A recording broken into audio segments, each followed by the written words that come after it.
40. That's amazing. Yeah. Got some ideas. What's your download? Well over like 150 or something like that? It's a gig. All right, so But if you want yeah, watch in true form, we get about page. 600 or so. But still, that's phenomenal. It's better than what I get. There we go.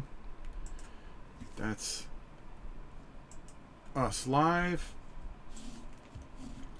And we're just waiting for it to come on, and then we will say They hello to call everybody, me make sure that you can Lady hear Luck. us and stuff. And I bring you the Now island watching. of trials. How do you like your odds, Yeah, Slayer? just saw that now scrolling through the Kickstarter. We're going to answer all the questions. I'm looking at some of the comments, but we're going to answer all the comments. Live. Let me just get this up. We're going to answer all your questions and everything. They Thank call you, me Marcus. I Lady appreciate Luck. that video, and I sound bring is you good. Great. It's a good start. It's 9 o'clock in the morning. Okay?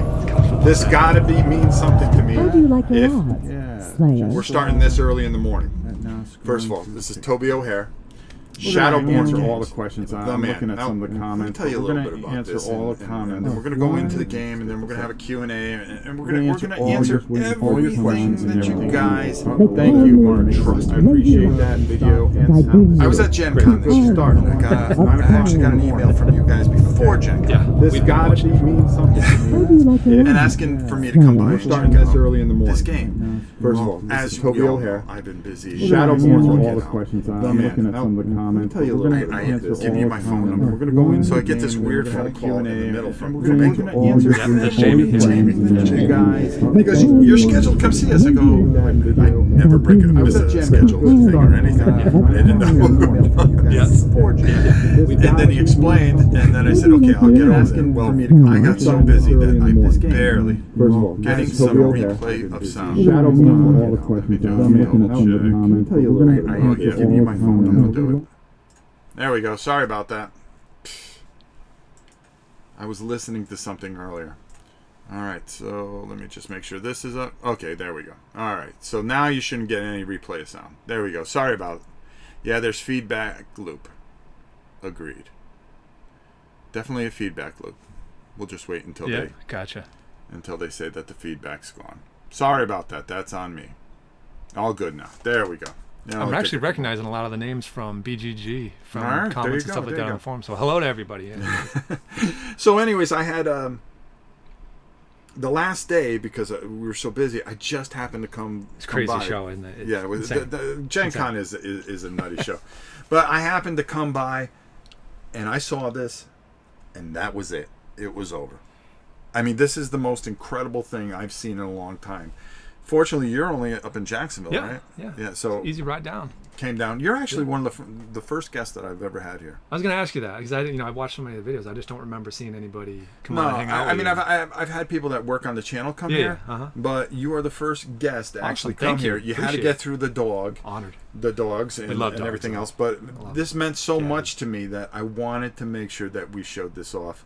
And we can't thank you enough, honestly, oh. for all that support. We're honestly honored and humbled that we have any type of response to this because it's something that we're passionate about. So when we find anybody else that's passionate about it, it's just like, great, let's talk about it. You know? And you know, not only are you going to have coverage here, but I want to give a shout out to Mike over at King of Average. King of Average. Yeah, Mike. Yep. There's only a couple painting shows I watch. I watch Blackjack Legacy over in England, and I watch Mike. And Mike is very down to earth and fantastic with his Kickstarters. So, you know, you got him behind you with this. And he has the same compliments for you. Oh, he does loves he? you. Absolutely. Yep. He Oh, loves you too. I mean, I he knows love who you the are. He kid. knows. Yep. Loves you. And, you know, the thing is that, you know, I don't know how long I can keep on doing this, but it's nice to know that when I finally hang it up, that you have somebody young and full of passion, not trying to be a YouTube star, just a kid with a lot of passion that loves games. You got plenty more years than you, Rob. I hope so. You're not going anywhere. I hope so. All right, listen. You're not here to hear me talk, Toby. I'm gonna give you the floor. Tell us a little bit about this. Okay. Yeah. And what I'm gonna do is I'm gonna bounce around a little bit. Have fun with it. I'm gonna go over the top here. Yep. We have this angle. We've got another angle where you're gonna be able to check out these unbelievable miniatures. I got a just for a size comparison to give people an idea of the size stuff. Here's at least here's a Games Workshop. There's your Stormcast Eternal, so you can kind of see the Yeah, size. you have a Stormcast Eternal. Look at the size of this model. I mean, this is just... This would be our average human. That's a playable character side by side. I mean, just just a little bit unbelievable. That's one of the cards. We'll talk about that later. What else did I get here? Okay, so we got our top down. But you're going to explain exactly what's going on here. Yeah. And we're going to go there. So the name of the game is Oathsworn. This is a dark fantasy campaign, kind of like an RPG in a box is really what it is when you get down to it, because it's a game of two halves. Just like when you sit down to play an RPG game, you've got that play session where you begin with the story and a narrative, and you're making these choices as you interact with the world, and you're meeting people. You're deciding how do you want to manage the situation. Mm-hmm. We deliver the game in very much the same way as the way you would play an RPG. You're going to sit down for a play session. We're going to give you the instructions on what to set up immediately. We've done a lot of groundwork to really streamline how to play this game and to keep the components to a bare minimum, so that when you sit down, and even when it comes to our packaging, we're going to package everything in the box so that you can get everything in and out of that box as fast as possible, so that you can spend more time in the game playing. So when you play the game, you'll sit down, it'll say, pull out some kind of map, and we're going to have multiple maps. Let me go back over there so you can show. Yep, we'll have multiple maps. It's not just this one map. This is just one of the cities that you'll see in this entire game world that we've created. So when you sit down, it'll tell you, take out this map, and let's put this stuff over there. Okay. And I'll just slide that up a little bit. So this is kind of... Let me just give everybody a warning. Yeah. It's 9 o'clock in the morning here. And you're going to hear dogs, you're going to hear this, you're going to hear that. It's just the way this channel is. So there you go. Welcome. For all you new people here, trust me.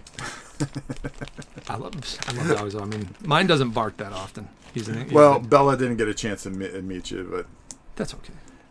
So Marcus says multiple maps is good. Yes, and all of our maps these are gorgeous hand-drawn works of art. This is just unbelievable. I mean, I'll never forget walking up to... It's one of the highlights of Gen Con for me, was walking up and seeing this, and Jamie comes up and he goes, Rob, you got to see this. I go, yeah, you bet.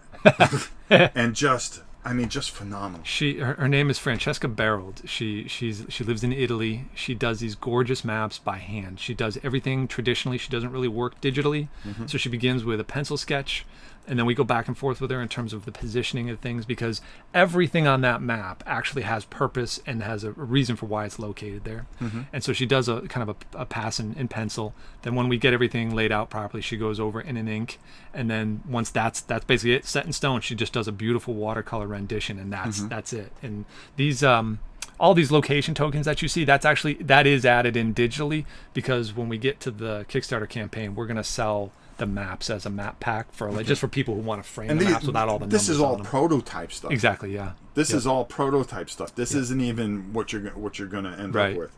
Yep. So when you sit down to play the game, it'll tell you to break out this map, and we have this tracker at the bottom here, which is your time tracker. And as you get bits of story, it'll tell you to add these locations. So you'll get a bit of story, and you'll be presented with a situation, and it'll tell you to start adding very specific numbers of locations on the map. And then after you've added those locations to the map, I'm just putting a couple on there for purpose of showing it to you. And you'll get that story. It'll say, put those locations on the map, and it'll say, where do you want to go? So we're not saying you can go wherever you want, because that can get daunting, and then at that point you're rambling. But we kind of give you enough choices. Like I said, I'm just using 4 choices, but there's all kinds of options. But it'll say, where do you want to go? And based on those tokens. And so when you choose a location to go to, excuse me, so if you wanted to go to the archive, it'd say, okay, go to the archive. And you usually will keep one of your playable characters as is the place to tell you where you're at. So you'll say, as a group, we decide that we want to go to the archive. Mm-hmm. So you put your character there, and you take your token and you add it to the time tracker, and you'll get more story. And each bit of story you get, you'll add more tokens, or you might remove some tokens because of the choices that you've made. But as you're going to different locations, and each time you go there, you're moving the token down here. Mm-hmm. And if you look at the time tracker, you actually can see how the time of day is changing. Yeah. So we're literally not only tracking location, but also the time of the day. And obviously the objective of the game is you're presented with some sort of a problem, an issue, people are dying, somebody is causing an issue, something like that. Your objective is to eliminate whatever that problem is. Sometimes it's a giant monster, sometimes it's just this really bad knight that's decided to go rogue. But whatever it is, you're going to fight something. And we use this time tracker because with the time and the location, we can then trigger different events. We can trigger, if you don't get to a certain point in the story by this location, we can trigger these other events. Or if you're close enough to one location versus another, we know that we can trigger a series of events because you're getting close, things like that. But the time tracker helps you figure out where you are in the story. And based on how quickly you get through the story and into that fight, you can earn different power-ups, or you might get you might draw a city event. And we've got random events that will pop up as you're going through the story. So as if you're not necessarily flying through the story, but where's my event cards? Here they are. You have these random events that will pop up, and you have to resolve them. As you're going through the story, you also have it plays very much like an RPG. So for instance, say you went to this Underways place, okay, and something happened where a bunch of brigands came at you and they just wanted to start a fight. You actually need to resolve that fight with combat. And do we resolve it the similar way that you would in RPGs? You would resolve a check, like you do an intelligence check, or you do an agility check or something like that. In this case, if you're about to be attacked, you do like a combat check, and you would roll the defense, or you would roll the attack just the way you would take our combat system, which we can get into in a minute. Let me just grab the dice. I just want to keep showing off some of these miniatures while you're getting things ready. I mean, look at this stuff. I mean, this is ridiculous. Absolutely ridiculous. There we go. Yeah, we'll get back to the combat system in a minute. But anyway, right. So you're going to go through that story. We use the location. We use the trackers. Very quickly. Everybody, save your questions for afterwards. We'll tell you when we're going to take questions. We're here to answer every single question that you have. No question will go, missed or anything like that. We're here as long as you want to ask. You can ask as much as you want. That we set aside at least 3 hours, and we'll break this up later on to even give you more. So just if you're patient, we will get to you, and I promise you that. Right? Yes, absolutely. Well, there you go. That's what we're here for. As long as you want to do it, I'll be here. Bro, I'm here. So yeah, the story aspect, from a time standpoint, you're probably looking at anywhere from half an hour, sometimes shorter, maybe about 15-20 minutes, sometimes longer, maybe 45 minutes to an hour. It also depends on your group, because you get around some gaming groups and everybody really wants to think through their choices, because you are presented with some difficult choices where sometimes you've got to decide between whether or not you want to save somebody's life or you want to let them die, or you just want to walk by and not even get involved. And all of those choices will have repercussions. All of your choices, beyond influencing the story, it will also aid or affect you as you go into that fight. So as you make these choices, we've got different tokens that give you more animus gems, which are your action points, or they might give you extra defense tokens, which allow you to have an extra defense buff for a single attack, or they might give you a reroll token, which means if you miss an attack, you can reroll a dice and things like that. So all of our choices aren't just flat choices of binary A, B, go here, go there. When you make that choice, not only is it influencing the story, but it's going to give you some kind of payback. So we tried to tie the story directly to that combat system, even as you're going through the story. So you're making you're influencing what the ultimate outcome might. You're stacking the cards in your favor if you're making the right choices in the story part for when you get into the combat part. Right. So, and the person that who did all the stories. We've got a whole team of writers. So I remember Jamie saying that there was a team of writers that are consistently writing stuff. That this is going to be quite big. It's massive. We haven't been saying exactly how many chapters are in the game, but I can tell you that it's north of 15 and south of 30.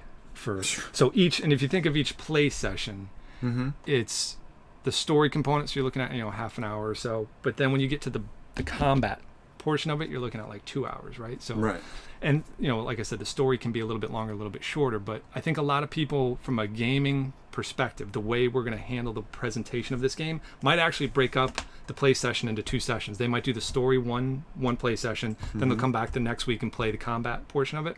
And one of the big reasons why I think that's going to happen is when we deliver this game to people, we're hiding most of the game behind mystery. We don't want you to open up the box and see everything that there is and have spoilers. So when it comes to the story and the monsters you're going to fight, we're going to hide that in envelopes or in boxes so that you'll sit down to play it. It'll tell you to take out this map and you've got no idea what's coming at you. And it's only till when it tells you, pull out this envelope or take out this box, that's when it's going to reveal where this giant satyr pops out of the box or the giant brood mother pops out of the box. Look at that, ridiculous. Oh, let me see if I can get over there. Yeah, there he is. I mean, look at that. That is ridiculous. The first time I've seen that is this morning. And I'm like, you got to be kidding me. Yeah, and he's a massive, this is your dude that you're fighting it. So if you compare the size of him, he's about 52 millimeters tall to the top of his head, and this is about, I don't know, that's like 160 millimeters up to about there or something like that. He's well over 100. I think he's about 115, 120 to the top of his mane right there in terms of height. But that's what you're going to take out of the box. And so that's the moment you realize what it is that you're going to fight. So it might be a fun thing for gaming groups to say, we're going to go through this whole story, and then you get that revelation of, oh, this is what we're going to fight next week. And so you got that kind of burning in the back of your mind. I can't wait to fight so you that can giant actually thing. talk about it even more. And somebody might even want to paint it, right? You might have a gaming group that they go through the story and somebody wants to paint it before the next week when you come back to play or something like that. So like this guy. Yeah, exactly. Well, let me give you another angle. This guy. Yeah. Exactly. So we really wanted to make every play session feel like you're watching your favorite TV show, and you have no idea what's going to happen, and you're going to have that whole experience every time you sit down to play the game. So that we really want to protect as much of the information as possible. So that's why we're not saying this is exactly what you have to expect. But when you get to the campaign, obviously when we show the Kickstarter, we're going to show you everything that's in there. Right. But even when we do the Kickstarter page, we're still gonna wall stuff off, and if you really want the spoilers, go ahead and we'll link everything for you so you can see everything that's in the box. But for the people who want to preserve that mystery, you can do that too, and you'll understand that it's up to you if you want the spoilers or not. But it'll all be displayed. But if you want a little bit of that surprise, we'll protect that for you. So yeah, you'll go through this story. We'll get back. Your original question was the writers. So we've got a team of writers, and it actually increases every couple of weeks where we bring people in, because we've talked to so many people and so many people are interested that we have so many chapters to write that it actually, the way we're treating the game with like episodes, it actually lends itself to having a good writing team, because everybody can kind of take a piece of the story, and we're going to so many different locations and we've got so many different races that exist in the world that it works out really well. So for starters, we have Aaron Dembski-Bowden, who is a Black Library author. Yeah, I've actually heard of him. Yeah, he wrote the Night Lords trilogy, First Heretic, and the Horus Heresy. He wrote the recent the Black Legion novels that just came out, how they're starting with how the Black Legion was created. And Aaron is an amazing. He's my favorite author on the face of this earth. And honestly, when Jamie and I first started designing this game a couple 3 years ago, we knew it was going to be story heavy. And we always had that fantasy. Oh man, what if we got good enough that we can get somebody like Aaron to write with us? And we always thought, yeah, we'll have to deliver a couple of games. And the funny thing is we just on a whim, we're like, what the hell? Let's just email him some of the artwork, explain it to him, see if he would want to do it. And he immediately said, yeah, I'm in. So it floored us that. That's the thing with this. Until you see what's going on, and we're going to show you the combat and stuff like that, you automatically go, I'm in. I mean, the minute I saw this and I look and I go, oh, they got something here. This isn't some Johnny come. This was well thought out. Absolutely, absolutely well thought out, because you and I have talked off air, and we've talked about how to plan this, and you guys have all the answers. Jamie and I spent over a year thinking about what the game was going to be, how we wanted to pull it off, and who we wanted to work with before we ever sent that first email out. We spent a year of every single week. And I'm honored that you guys picked me and of course Mike, who I absolutely adore. I mean, it's really special. This is something special. And just like with Aaron, when it came to the art side of it, I've been sculpting for over 10 years. And you did all these. Yes, I'm the only sculptor. I sculpt all the minis. Yeah. He sculpted this. Okay. That's about 14 hours of sculpting right there. 14 hours of sculpting. For the rat, yeah. When I saw this, and I'm going to go up top here. When I saw this was the first thing I saw, and I said, you have got to be kidding me. And the inner painter in me, which I just said, oh, this would be fun to paint. I mean, just look at this. The imagination to put all the baby rats on the back is just, I mean... We wanted to gross people out with that. And it's not just me though, right? It's a whole art team where it's Jamie, myself, and Dongjun, who is our art director. Brilliant son of a bitches. We tacked a lot of the different tropes, right? So we were going to gross people out. We were trying to make some things that are horrific because we wanted a dark setting. We wanted that dark fantasy world. But with Dongjun, our artist, I'd been a sculptor for years, and I'd always been on ArtStation looking at artists. So I'd followed people forever. My love for the artwork goes back to the old Warhammer Fantasy days, where you're looking at all the those, old world. Absolutely, that we all mourn the loss of. Oh yeah. And that's what you feel here is the old world. We were going for that, honestly. We wanted something that felt like it had been ancient, and we came up with this entire idea for this world, and then we fast forwarded it thousands of years, so we've got history upon history that we have to go dig back into at any point in time, and we've started it far enough in the future that we can always go back and start uncovering stuff from the past. And there's an entire metaphysical, all the rules of the universe. Is there a god? Is the god good? How many gods are there? We figured all that stuff out before we came up with the first mechanic for the game. So so we did that because all of the mechanics of the game are actually buried in the metaphysical rules of the world. So when it comes to something like healing, when you take the priest and you want to heal somebody, the rules of our world are it's not just some mana that magically heals you. That priest literally gives some of his life to another person. So you actually lose health points off the priest to give those health points to your ally. But the good thing about the priest is he refreshes some health every round. So we have that balance in there. But all of those mechanics are rooted in what the metaphysical rules of our universe for this world are, even down to what the races can do and can't do and why they exist. Phenomenal. But getting back to it is that from the artist standpoint, Dongjun, our artist, we only sent one email out when we started to ask artists to work with us. We sent one to Dongjun. He said yes. It was that was the end of it. We've talked to other artists since then just to bring on extra help. Right. Dongjun as our art director is the only person that we ever talked to, and he said yes. And it just took off from there. And I honestly believe that we've been able to get so many people to come on board because of Dongjun's artwork. When you look at like that character board and things like that, his artwork is just unbelievable, and they make it look so lifelike. It's almost like you could pull that off and you could put it on a screen. I mean, it's absolutely gorgeous, and I've got to show you some of these guys. I definitely have to show you some of these guys. That's a berserker.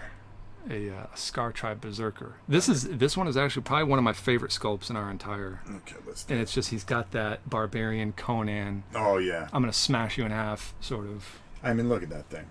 Kongonk. That's a bad day at the bank. Yeah, I mean, he's got that hook where they can. Now these guys like to hide up in the trees, so they got that hook. They'll yank you up out of nowhere and. Absolutely, I mean, just phenomenal. So, let's take a look. Combat. I'm sure everybody's interested in some of the mechanics of this. Yeah. I mean, that's what we're here. Yeah, we'll get the map out of the way, and it'll be easier to show. I mean, I just love the whole point that as you go to different areas and it goes onto this time track. And, and when you play the story, it really does feel like you're walking those streets because you're getting that story and you've got the visual to pair it with. And when you start to really, I mean, you could spend hours looking at this map. Yeah. And even to where's the apothecary? The apothecary, she actually lives on top of the roofs of a couple of tenements, and Francesca actually put the garden roofs up on the top of the. So I mean, you could see that stuff, and you'll get that in the story. You'll see that you're on a roof. The garden's on the roof. And you'll see that on the map. It's that much detail. And that's the thing. I talk about this all the time on the channel, and people don't seem to get it. Is that you're building theme, and when you build theme, you have just this you get sucked into it. Okay, you get pulled into it, and that's exactly what's going on here. You have a tremendous backstory, and it builds this feel, and then when you bring this out on the table, you have that feel, and you feel invested. And when you're invested in a game, especially a role-playing game, it's just. And that was kind of one of our primary rules, is just as us as gamers. Why do I keep playing Warhammer 40K? Why do I keep playing either the Dungeon Crawler or something like that? It's because I'm so invested in that world. And I care about those characters. I know about who everybody is. And that's what we wanted to create first so that we could have a game that people cared about. And you know, it's a funny thing because Games Workshop does this. Up and down, up and down, up and down. But what's the main thing? It's that history. It's that story. Yep. It's that legacy. Well, I remember back the old world. I remember back, you know, the Gene Stealers and the Magnus and Space Hulk and all these other things. And they build this beautiful tale that no matter what they do, it's always there, right? It's always there. You can tap into it whenever you need it. Tap into it whenever you need it. And so when they finally straighten themselves out and they start putting these box games out, and you go, well, I'm in because I remember the Black Guard, you know, the Black Legion or Ultramarines or this, that, the other. You know, you can recreate those scenarios, and that's one of the things that I love when I'm playing is because now we can create our own stories in that world because it's so big, and that's also something that we're trying to move toward is when we can give people enough information about the world. Now you've got all these mechanics here and all these RPG tools. You've got maps. You've got characters. You can make up your own stories. You can make up your own play sessions after the fact if you wanted to with a gaming group. You've got it all there. Yeah, and like you said, one of the things that I really find amazing is that you go through and you do all this RPG stuff, and let me just nobody wants to look at us. But you know, you go through and you do all this RPG stuff, okay? Before you even fight the battle. Yeah. Now you have this story, and you're going into it, and you're going, oh my God, this guy has done all these things, or this, that, the other, and done this to this town, and now we've got to figure a way. Yeah. And I find that absolutely amazing. Yeah. And we wanted that emotional connection to what it is that you're fighting. I'm going to show you guys some of the artwork. I mean, look at the artwork. We were talking about some of the artwork there, and I wanted to pull this up and just absolutely, really just look at that. I mean, if that doesn't bring you in, I don't know what does. You can see the map. You can see some of the figures that we're going to have. Then, of course, go ahead. I was going to say in the upper left-hand corner there, if you want to show the model that goes with that, that guy's the Venerator. Absolutely. So the upper left-hand corner artwork that's the Venerator. And there you go. I know. We got so many cameras. We don't. Like I said, this is not a professional channel. You can see what that guy is now. I mean, look at this. He's one of those guys are amazing. He's one of what is called the 100. There's only 100 of those guys in our world, and they're kind of like this pillar of faith and justice and law. So they're carrying around their religious tomes, and he's got this enormous shrine on the back that he can set down. And that becomes kind of like a site of worship whenever wherever he goes, and he's literally walking faith and justice all in one big thing. And in our game, you actually have to fight him. So you'll have to figure out why you have to fight this pillar of justice and religion and everything like that. So he's not a pushover. So it's carries that big hammer. But he was a lot of fun to sculpt, right? And obviously there's a lot of inspiration in the old knights, and just wanted big shoulder pads, and wanted him to feel like he was a walking church essentially, because that's kind of what he is. He definitely looks it for sure. So got Herman Lutman in here, one of my favorite designers of all. Look at this. So we'll kind of set up a little thing. You know what? If we like, I mean, I could talk about the combat system, but we could actually go through a few rounds. We'll set this thing up like you were about to get into the fight. Okay. Right away, if you want to, and we can get through a couple of rounds. Why not? So these are obviously just prototype things these were just to kind of simulate trees for now, because we can't have the big giant model trees on the table. But honestly, it would probably get way too encumbered. And I believe, really quick, we have a tree in here, don't we? We do. Yep. I gave you one so that you could paint it. I don't want. Yeah, if you take that bag, those are the limbs. Okay. Yep. And then underneath that, there's the trunk of it itself is at the bottom. Yeah. I mean, just so you guys get a feel for that while he's setting it up. And I'm just going to put this. Which characters would you like to bring? We got to take 4 into the fight. 4? Yeah. Here, you want to lay them out? We can look at them. I'm going to let you pick. All right. I'm going to let you pick. Let's take a tank. Because it'll take me you got to have a tank. Take the tank. And I know, let's see, nobody's seen the exile yet, so we'll bring him into the fight. And then we'll take the priest so that we've got a healer. We can leave the war bearer. And you guys had a great response from Actually, we can leave that there for now. That's fine. Because what I'm going to do is I'm going to show you how... I'm going to bring in the cards to show you for the solo players, because you don't have to use the big boards to play necessarily. We have a way to play I had solo. some people going, hey, I can't wait to see the solo aspect of this. Well, trust me, we're going to cover everything here. We are going to take our time and just cover everything. And, it's something that maybe you don't want to sit here and watch the whole thing right now, but it will be there. It'll be documented. And not only that, not only am I covering it, again, I want to shout out our boy from King of Average, who is also going to give you another aspect of this. And okay, wait, let me go up and down here. I just want to show you this tree, okay? I mean, when you have a tree this massive that you can put out, I mean, how awesome is this? I mean, look at this. And I'll hold this up. The reason why it's so big is obviously because our monsters are so big. So it's... Where's the 40K guy? Oh, sorry, he's right here. There you go. Yeah, there we go. I mean, look at this. I mean, really. There you go. Can you show the characters, please? Yes. Sure. Yeah, we can go. We can do one by one if you want. You want to use this camera? It probably might be easier. Okay. Yeah. Sure. So, the game, our Kickstarter campaign begins with six characters to start, and then we have, through stretch goals, we can unlock more.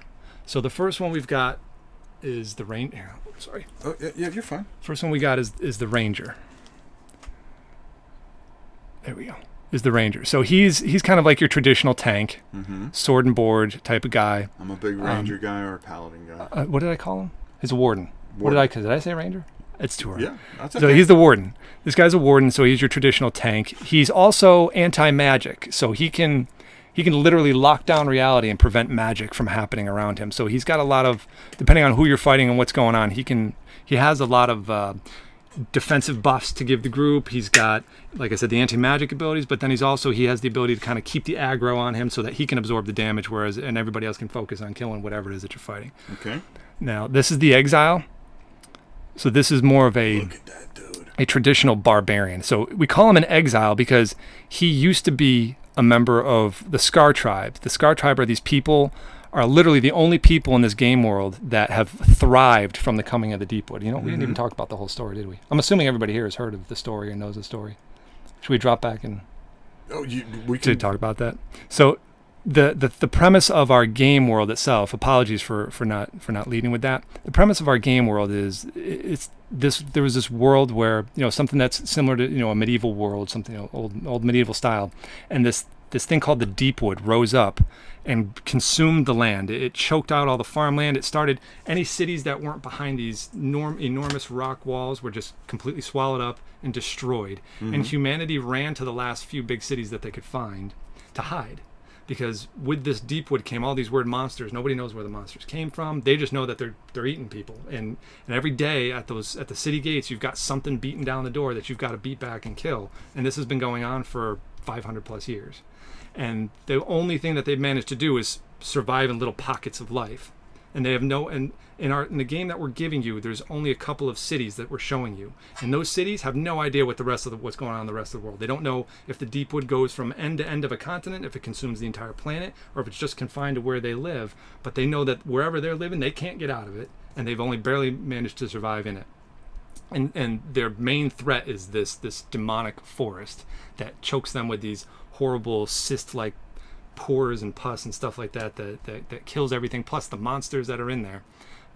But what I was saying about the Scar Tribe is they're the only people who live outside the walls and actually thrive outside the walls. And they live up in the trees. Obviously, they're not sleeping on the ground, but they live up in the trees. And there's many Scar Tribes, and they manage to. Their whole point of existence is hunting those big beasts. And they're called the Scar Tribes because, and I tried to sculpt it on the model too, is they're called the Scar Tribe because when they go to hunt monsters, they will actually open up wounds on their body to kind of lure them. It's like chumming the water, right? And they'll open up those wounds to try to lure the beast to them. So if you look on his chest, you can see some of the scars, and then on his leg. So we tried to. He comes from a Scar Tribe, and he's an exile, but you get to play him. So he fulfills that lust to play a barbarian type character, and. So he's got all his little trophies on his back and things like that, and he's wearing bones and everything else. So we showed the Warden. That was the exile. Here is the witch. So This is your traditional, kind of like a mage class. The sculpts are just ridiculous. Thank you. Look at you. You are just a superstar. Thanks, man. I've had so many teachers. I've had some of my teachers are at like Sony Santa Monica, Rich Diamond. He's the guy that created Drake for the Uncharted series. Right. He's the one that taught me how to sculpt, and also. Oh, don't tell my daughter that, because that's like one of her favorite games. And also Pat Murphy, who was the guy. He worked on Kratos for God of War and everything else like that. Sony Santa Monica. Those are like the two guys that taught me how to sculpt. So it's not. I'm not self-taught. I'm standing on the shoulders of giants, right? Of people that taught me how to do it the right way, and I'm forever indebted to their amazing tutelage. And so the witch, just to point out, all of our models will have thematic bases too. So they're not just flat plastic. We wanted it to feel like when you put the model on the table, we want it to feel like it's blending in with the game. Yeah. Again, it's building theme. Yeah. Building that background and being invested into a game. And not many people do that, where you feel that you are invested in a game. And this just screams. To give you a little more backstory with the witch, in our world, there are individuals that can essentially manipulate reality. And that's what magic is in our game world. It isn't just I conjure fire and I throw a fireball. It is magic in our world is grounded in reality. And magic is literally a manipulation of reality. So for the witch, for instance, she has abilities that allow her to use fire. For her to use fire ability, she has to create fire. So to create fire, she literally sets fire to the hexes around her. I'll just show you a couple of them really quick so you can see them. I'm just kind of just showing everybody these cards. Yeah. Here's the warden. Look at that dude. I mean, the art is just... Yeah, Dongjin's amazing. And his brother Dong Bao does the environments. So between the two of them. I mean, it's just nothing like anything I've seen. And wow. That's a living plant. It's an Adendry, I'll be able to get to that, her backstory in a sec. All right. But like I was saying, when you use the witch and you want to do your fire spells, you actually need to start laying down fire around you. So she basically has to start an inferno around herself that she can then consume and cast fireballs or do an inferno of light up a tree or something like that. And when I was saying that the warden is anti-magic, what he can do is he can literally reverse the reality of that and lock down magic. But in our game world, witches are very feared because nobody understands how they can conjure that power. How can they do, telekinetic abilities? How can they manipulate fire? How can they manipulate water? Because she also has water and ice abilities, so she have to put water down on the map in order to be able to use it. Right. But so nobody knows how they do it. And witch, the term witch is applied to both male and female. We just used a female sculpt here, but witches could be either male or female in our world. And the wardens were created because they use their armor. If you look at his chest, see if I can get this to focus. Yeah, there you go. On his chest, he's got that thing on his chest that's called his mantle. It's actually through that, and I don't want to give you all the secrets to it, but it's through that and his abilities and his mental fortitude that he's able to lock down reality. And so he's trained to lock down the reality. What's funny is they don't know how to stop. They don't know how to start it, but they can kind of stop it in terms of magic. And again, we're going to answer all the questions at the end, but one of them that we'll answer right now: will the minis look that good in plastic? Absolutely. So you're guaranteed there. Yes, we're doing a couple of things when it comes to the models.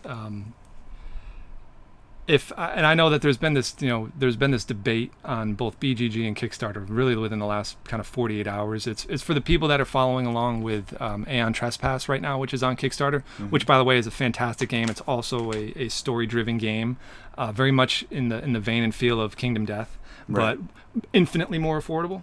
And the guys over at Into the Unknown, they're really fantastic guys. We've kind of been talking with those guys for the past couple of days, and we've been talking about this issue that's brewing with this debate between HIPS plastic and PVC plastic. And I made a post on BGG yesterday or the day before, because I just felt like that conversation was getting really out of hand, and I knew that the guys at Into the Unknown were kind of in a tough situation in terms of chiming in, because it kind of makes you look, I just wanted defensive. It makes you look defensive. Exactly, and I just wanted to jump in because it was unfair to them to kind of see that criticism. So I just wanted to kind of give a little bit more info on why you would choose HIPS plastic versus PVC and what the benefits and the differences are. And the truth is, the material doesn't necessarily matter. What matters at the very beginning is you got to have a good sculpt. If you don't have a good sculpt, you're not going to have a good mini. Period. End of story. Right. But then when it comes time to manufacture that mini, there's a lot of choices to make. But saying that HIPS automatically equals highest quality is incorrect,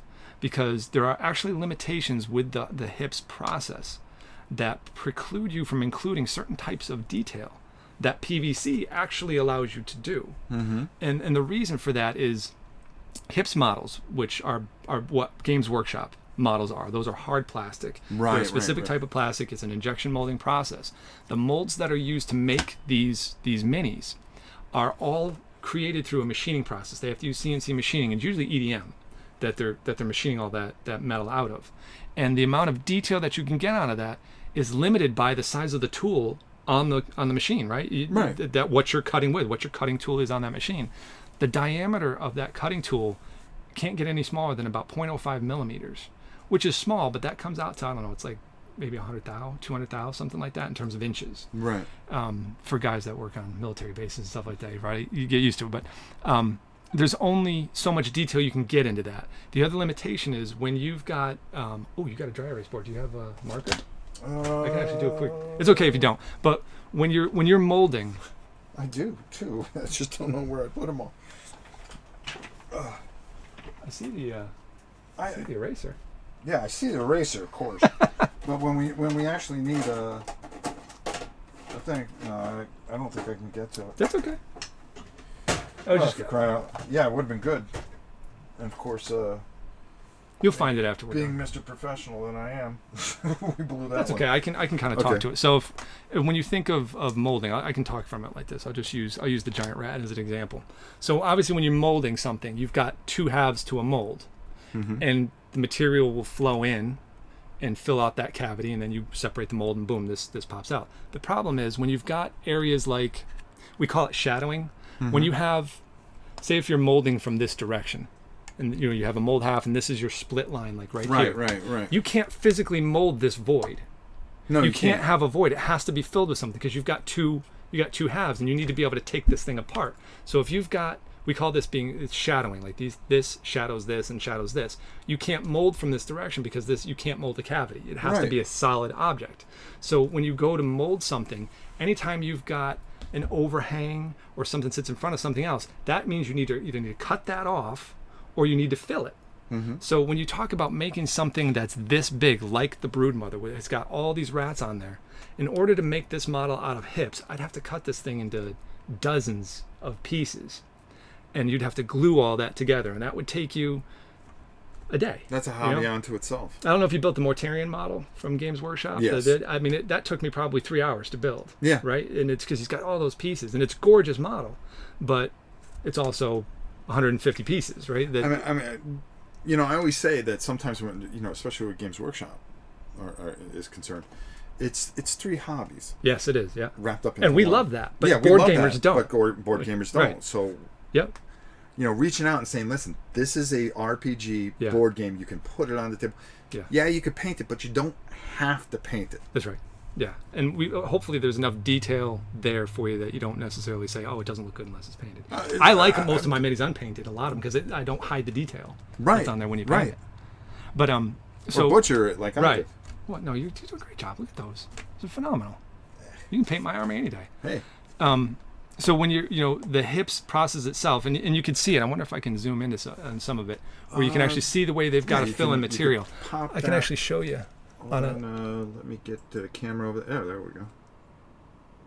And this isn't obviously this isn't a criticism. It's just this is just how the process works. Right there. Just try to zoom it in. That's the hard part. Yeah.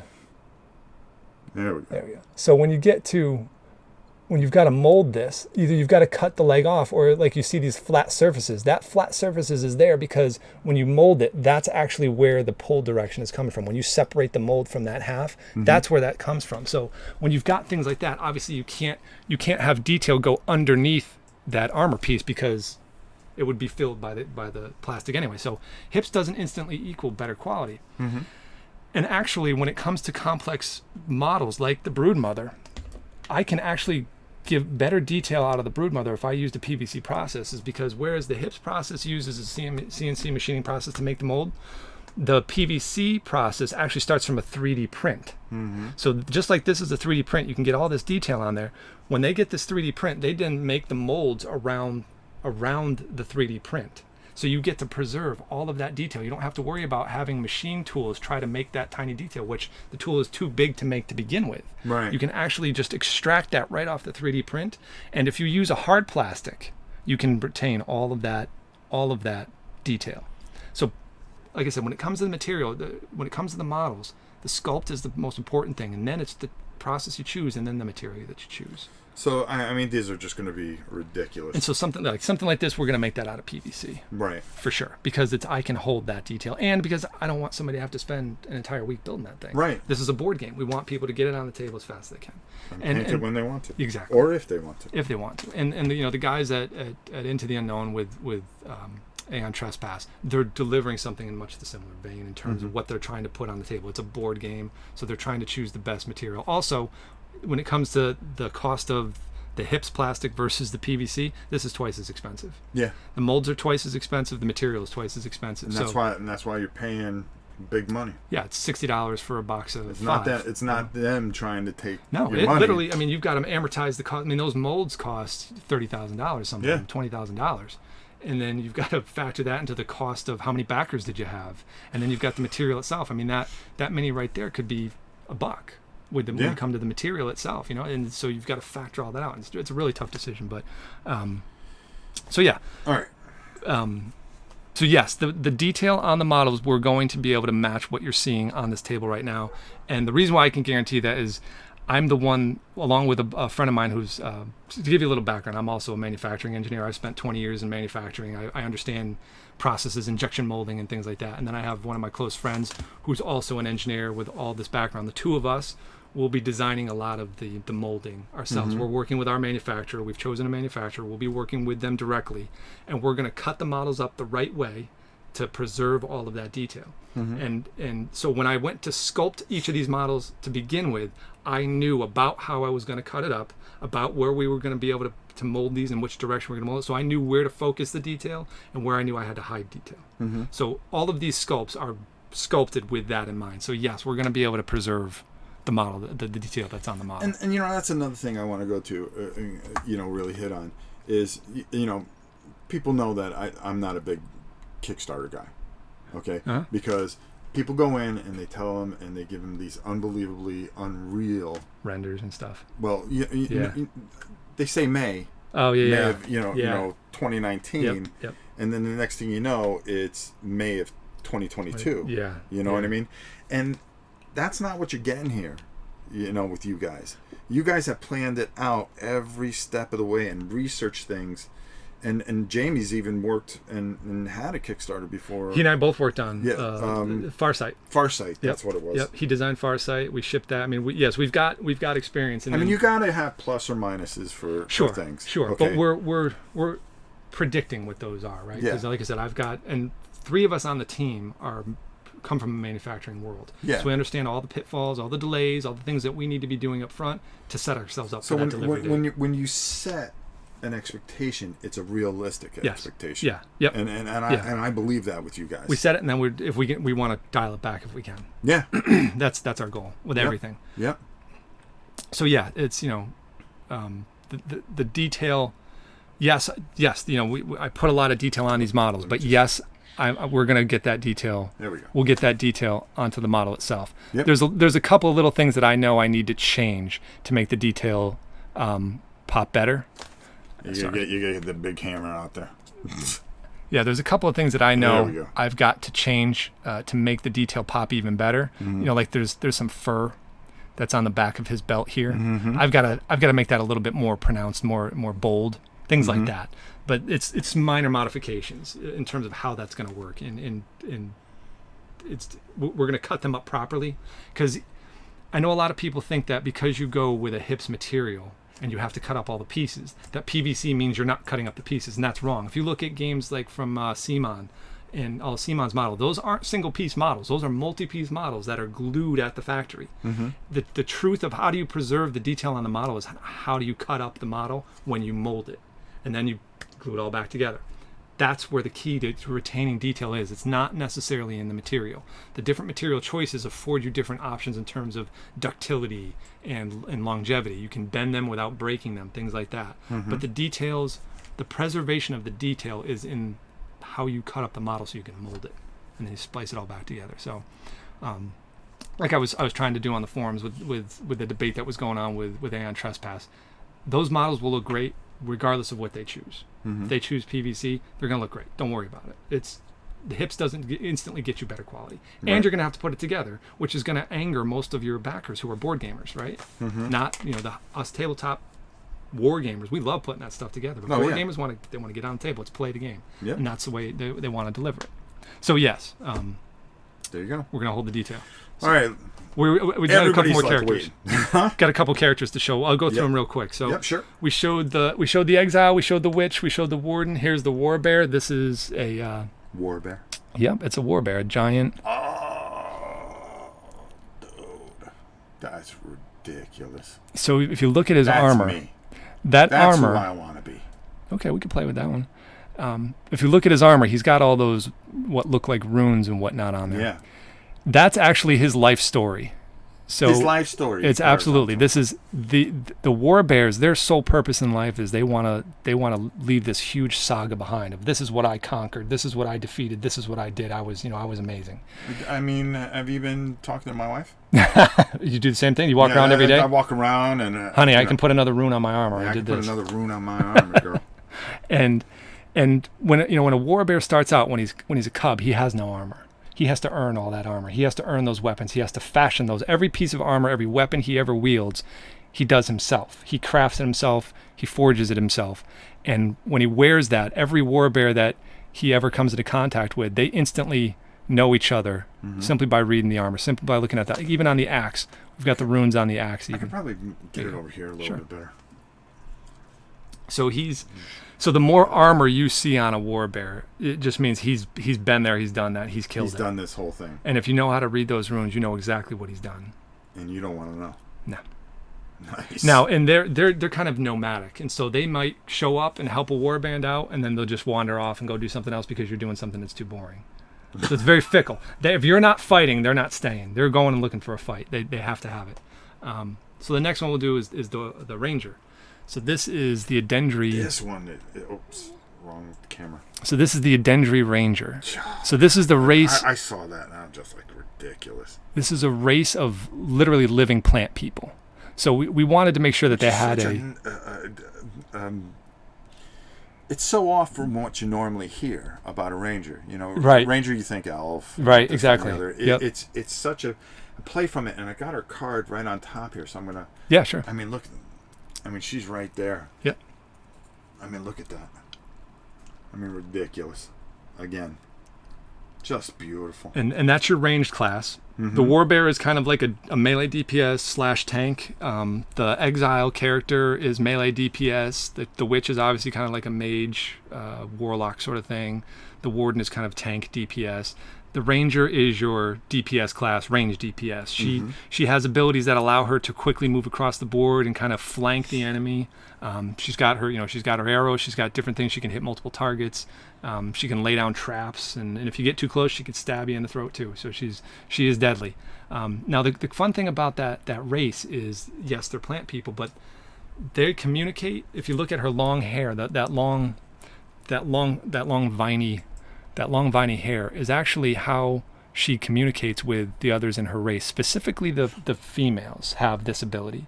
So they have spores that she can flick off with her viney hair. Those spores are how they communicate. They don't talk. They don't have mouths. And they use these spores to basically instantly transfer all of that information. When they pass a spore to one another, they have their whole life in that spore, but they also have the most recent information in that spore. So if they're saying she could be, miles away, she can release those spores and it can tell everybody behind her, hey, this is coming, this is what I see, this is what's happening. And that's how they communicate. And even when they're up close, they can quickly release those spores to each other and they pass them back and forth. That's how they communicate. And they actually have the ability with those spores to actually bewitch lesser races. So they can kind of take them over and enchant them and things like that with those spores. And even the males are kind of, they're powerful, but there's certain things the males cannot do that the females can. So it's a very interesting dynamic with the Adendri race. And then the last one is our priest, who is our healer. So this is a guy of faith, and he uses his faith to heal. And as I was saying before, with our game world, we've grounded all of the actual mechanics in the game into the metaphysical rules of our universe. And the way he heals is he draws upon the pillars of his faith in order to manipulate the flow of life, and he can literally take life from himself and give it to one of his allies to heal them and stitch those wounds, and he's literally flowing the energy of life into them. But to do that, it's not necessarily a conscious application of will, it's as it is faith that he's making that healing process with. So it's, like I said, we tried to really get the theme into everything that we did with all of the characters and all the abilities and everything like that. I mean, the story is just, I mean, every character has this just beautiful tale, and somebody's going to identify with one of these characters, and then that's who I identify with. And we were careful not to name characters, because what we want people to do is we're trying to give people this, like I said, an RPG in a box. If you don't have somebody that's you don't have a group that you can get a DM together who comes up with all the story for you, we're giving you that.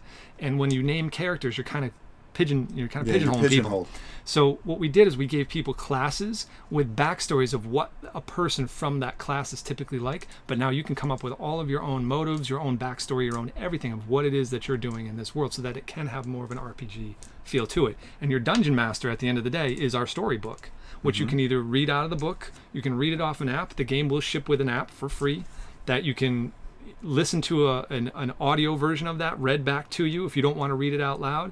It's being read by James Cosmo, who played Lord Commander Mormont on Game of Thrones. And we didn't have time to set it up today, but we've already started recording with James, and his voice is just, it's amazing. So you go down, you hand him the script, it's one take and you're done. And he's phenomenal. And you're getting all this backstory with it too. So you're going to have this app, and you don't have to use the app. It's not required. It's just for simplicity. It'll track things for you if you want it. It'll read it to you if you want it, but you don't have to use it if you don't want to.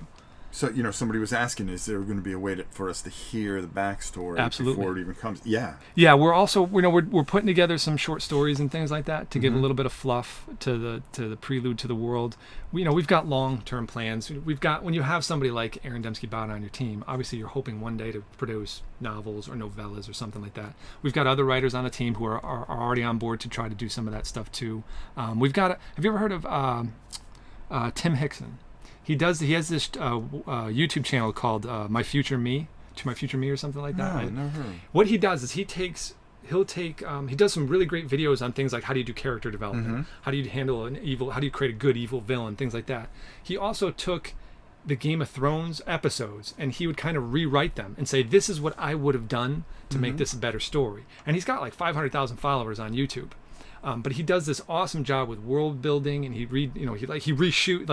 splice together the scenes from the episode of Game of Thrones and explain how this is what I would have done to change it, and this is why I would have changed it. Right. And he does an amazing job. He's also one of the writers on the team, and he just joined us recently, and we gave him a chapter to write, and he came back within like a week, and he had like 20,000 words written just for one half of the story. I'm like, oh my god, this is amazing. So and he's just an amazing guy. He's really cool. He's got it's To My Future Me, I think, is his YouTube channel. His name's Tim Hickson. I'll have to check it out. He does some really cool videos, and he's one of the writers on the team as well that he just brings a lot more to the table. And then one of our first writers, Paul DiStefano, he was one of the first writers to come on board with us.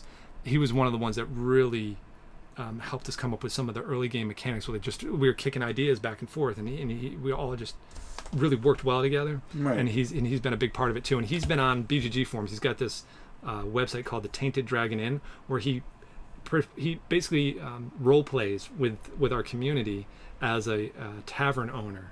And so you can go into the tavern. You can ask him a question about anything you want about the world, and he'll answer it to you as though he's in the world. So if you go, he's on our BGG page. He's got a couple of threads on there. So if you want to just interact with him and ask him any question about the world, he'll answer the question for you about what's going on. So we're trying to build that early story. Right. Yeah. All right. So let's really get to the meat of this Okay. and show people what this is about and why. Is it October 14th? October 8th. October 8th. 8th. Yep. So about 3 weeks. 3 weeks. For when it 3 goes to weeks Kickstarter. it's going to go live. You're going to want to jump in. So you want to use the War Bear. Yeah, of course. All right. So let's get. I'm actually going to put my glasses on for this. We'll get the Exile. Let's go there. No, let's go here. We'll get the. We're going to keep it real simple. Yeah, we'll just do some fun stuff to do some fun stuff, and so you yeah, guys we'll can do this. feel what's going on. So when you get into a fight, it's going to tell you how to set up the table and where to put everything. Mm-hmm. When you start a fight, the playable characters, the Oathsworns, will always start at one edge, and it'll tell you where to set up all of your enemy models. In a lot of fights, sometimes you might ambush the enemy, sometimes the enemy might ambush you, and that'll dictate who goes first. A lot of times, but for this scenario, we'll just set up it as it's just very beginning of the game. And so she's got her little baby rats that are hanging out with her. And we'll have it that we go first. Now, do we need to talk about the combat system really quickly? About the dice versus cards, how you can use either dice or cards, or you can use both, whatever you'd like to do. This is your time, my friend. So you tell people what you want to see. Okay, good. You got the dice there. Yeah. So let me put the quickly. You don't fool around here.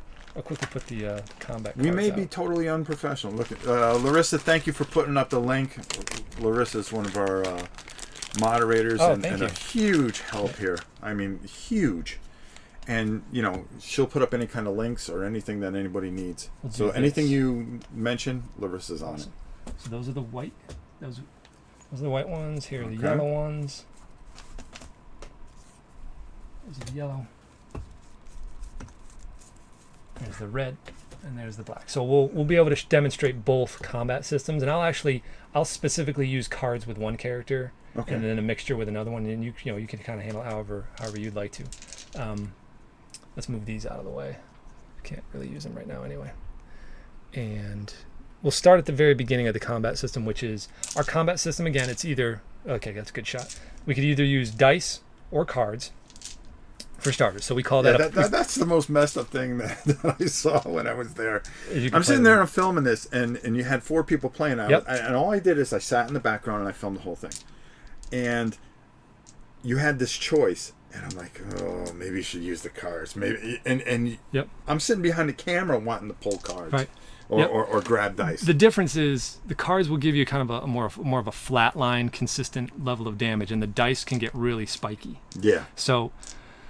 The choice between cards and dice, we call that a play your way system, because some people they think dice are too random. They don't want that. They want a card system. Mm-hmm. They both behave the same way. You could use either or. It just changes kind of what what your consistency is in your rolls. Right.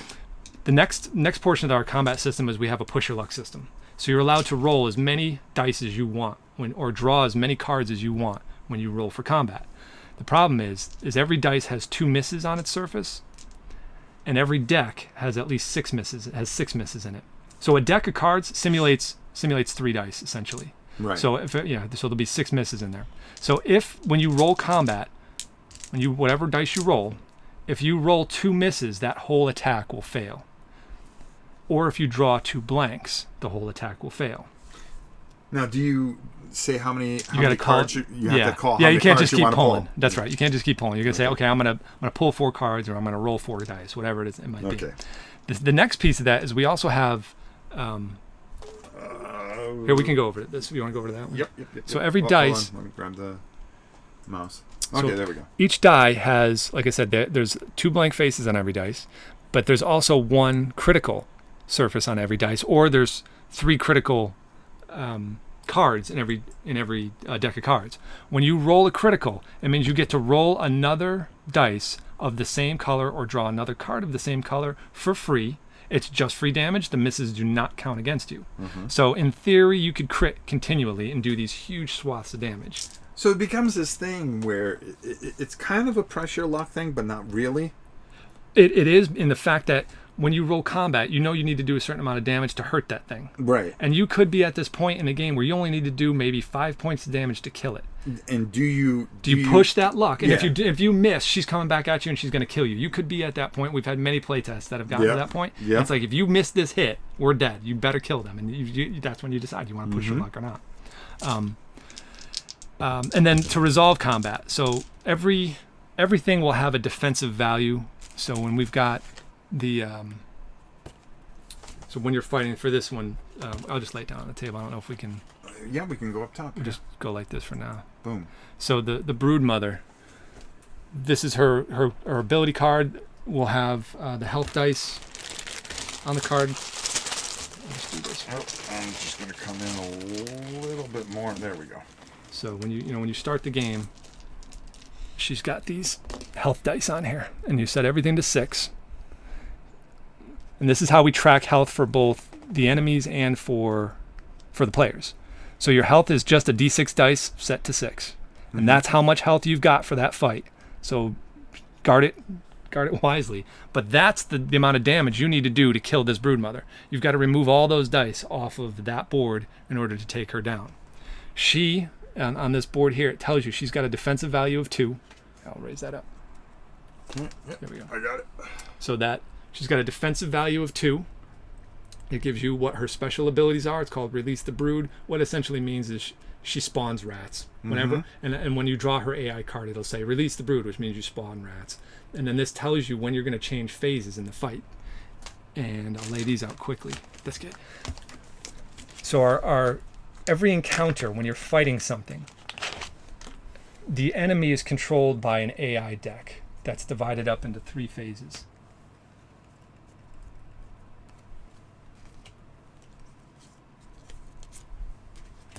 And when it's her turn, you draw a card. You always begin with the first phase. What that ability card that we just held up was showing you is that basically when you remove 2 of these health dice, you now leave phase 1 and you go into phase 2. So you start drawing the cards from the phase 2 deck. And then when you kill, I think it's the last, when you're down to the last one, it goes to phase 3 and you start drawing from the phase 3 deck. The difference is those abilities are completely different. They change up. So her tactics completely change as you start to get into the later phases. In the beginning, she's throwing all her baby rats at you and she's kind of toying with you. But then all of a sudden, you lop off a couple of her limbs and she realizes you mean business. So she starts getting a little bit more aggressive. Right. She starts getting more in your face. And then when you get through that, she goes, oh, maybe you're a bit more than I can handle. And she starts running away from you. So all those tactics will completely change. So it's not something where you just move into combat and you whack away at each other until somebody dies. This game is very mobile. It's there's always something moving, and we'll see that when we get. Now, do you have to knock out everything? Everything. Those dice got to go. Everything's got to go. So if she has a defensive value of 2. What that means is that for every 2 points in damage you do to her, she loses a health point. So. And that's the way you resolve combat. So now combat. you got to calculate your dice. Yeah, so I mean, you've got 30 points and you got 30 points right there at the 2. That's 60 points in damage you're going to have to do throughout this game in order to bring her down, rolling all these dice. And if we look at, we got the character cards over there. Yep. You can just any one of them. The character cards are the same way. Here, we'll just take what's this one? Here, we'll just grab the priest. Okay, I'm going to go up top here. Boop, boop. So it's the same way with the characters. The characters have a similar board. You would have your health dice that's set at the top. He's got a defensive, you have a defensive value for your armor. And I've got the armor cards over here to show you where that comes from. So, for example, I want to go over to this one. I'll show them over here real quick. Okay. So, let me just you've got item cards that give you a defensive value. So, our healers in this game, our priest, he's actually a plate wearer. So he wears heavy metal because he's a frontline warrior. He's in there in the thick of the fight with you in order to do the healing because he needs to be right next to you to heal you. So he wears heavy armor. And this is how you know how much armor you've got. So we represent that by a token on our player board, and that's where it comes from. It comes from your ability card. And let me get his giant warhammer. There it is. So you can see where his And this is the card that's just, it's early game. These are just examples of kind of early game weapons that you would have. And so this is his two-handed, it's a two-handed hammer. It actually shows you right over here, it says two-handed. And you know that this is a great maul, it's a hammer.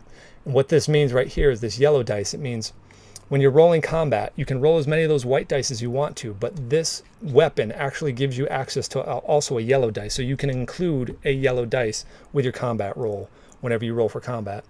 And this also says that you can do a knockback ability. So a lot of our weapons will also have special abilities on them themselves. Okay. So similar to if you're familiar with MMORPGs like World of Warcraft and stuff like that, you might pick up certain weapons because those weapons give you certain procs, certain abilities. We have the same depth in all of our items in our game. Sometimes armor will give you special abilities. Sometimes weapons give you special abilities that enhance that class. And it doesn't matter whether you're playing... whether it's the priest that's holding that hammer or whether it's the warbear holding that hammer, you get the same abilities, these same powerful things. And what the special ability just on this early game card means is that when you hit with something with this, you get to knock it back up to two spaces. And the reason why that's important is because when things collide, we actually attack each other.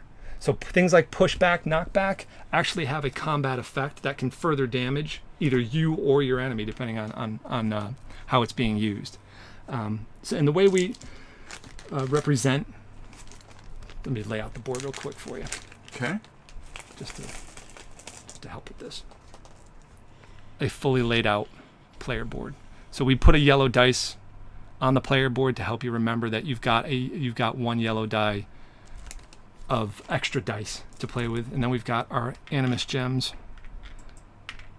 that we start with, which is how we track action points and whatnot. So if you want, we can quickly set up a couple of the player boards so that we can get right into combat. Okay. And this was just to show you how that's quickly laid out, but we also have, for those people out there who want to know how you can play this game solo. And this is really cool because we were talking about this morning. So this is a completely laid out character board for the priest. When you're playing the game, he has his special abilities. Every class has its own unique set of abilities with their own thematic feel to it. So, I'll just read it. I can show you a couple. I'll show a couple of them to everybody so they can kind of get an idea of how they're worded. So let's find a fun one. Healing touch. Prayer protection. Heavy blow. So this is his basic ability. So this is every character has one of these. It's called a basic. It's called a basic ability. There we go. And the way you read the cards, there we go. The way you read the cards is in this upper right-hand corner. That's the cooldown value. So every ability has a cooldown value, and I'll show you that on the player board in a second. The upper left-hand corner, that's your animus values. That's how many action points or animus gems you have to spend to perform this ability. And then you've got the text beneath it that tell you all the different things you can do. So for this one ability, you can spend the 3 animus, and this is an attack symbol. You can attack. Whenever you see a solid line, that you read that as or. So what this means is for 3 animus gems, I can attack. Or for 1 animus gem, I can rotate one of my cards on cooldown 1 position. Or for 2 animus gems, I can replenish my combat card deck. That's the combat cards if you choose to play with cards instead of dice. Right. That allows you to shuffle that deck. So if you know you've already you've drawn all the good cards and you've got nothing but misses in that deck, playing this ability will allow you to shuffle that deck right away to get good cards back into the deck. And then in the very bottom one, because the priest is a healer, he has a very quick ability. He's got other healing abilities, but this one also heals too. And it says for 5 gems, you can lose 1 health and give that health to one of your adjacent characters. Mm-hmm. So there's a lot of things you could do with this one ability, and this is the basic ability that he has. And then I'll just do another quick one for you to show kind of the thematic feel of it. This one's called Fend. When you see this hand symbol, that means it's an interrupt. An interrupt means if it's the encounter's turn, meaning if you have this broodmother is attacking you, interrupt means she could be in the middle of attack and you get to play this card right away and interrupt anything that she's doing. And it says, after you and her adjacent friendly character has damage rolled against them, ignore one of the enemy's attack dice against you or that character, your choice. So what this ability is letting you do, if the broodmother just rolled 10 points of damage to you and you only had, and that was enough to kill you. But if she had done 9 points of damage, you would have survived it. This ability would allow you to basically survive that, because you get to take one of those dice away, and now it's, instead of rolling 10 damage against you, it's only rolled 8 damage or something like that. Right. So it's an interrupt ability that allows you to effectively engage and protect your ally.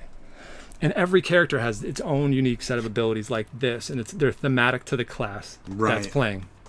So and as we play, I'll be sure to read off whatever ability that I'm playing. Okay. But if you go to the top one again, I'll show you real quick how the single player thing is again, to show people. The top down view. I'll show the cooldown. Yep, yeah, I'll show the cooldown. There we go. So let me push this up this way. Do that. So the way our system works, I'm gonna move this out of the way for now. When you look at your, you don't need these necessarily on the board, dude. They're kind of just there for info. Right. But on the board, we've got these numbers that go around the board. There's a 0 right here, a 1, a 2, and a 3.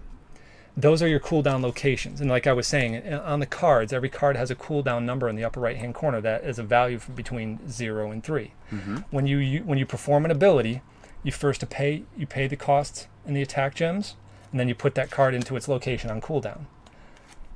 That's a 3 cooldown. That's a 1 cooldown. I'll put a 2 over there too. You can actually move this over a little bit. There we go. Okay.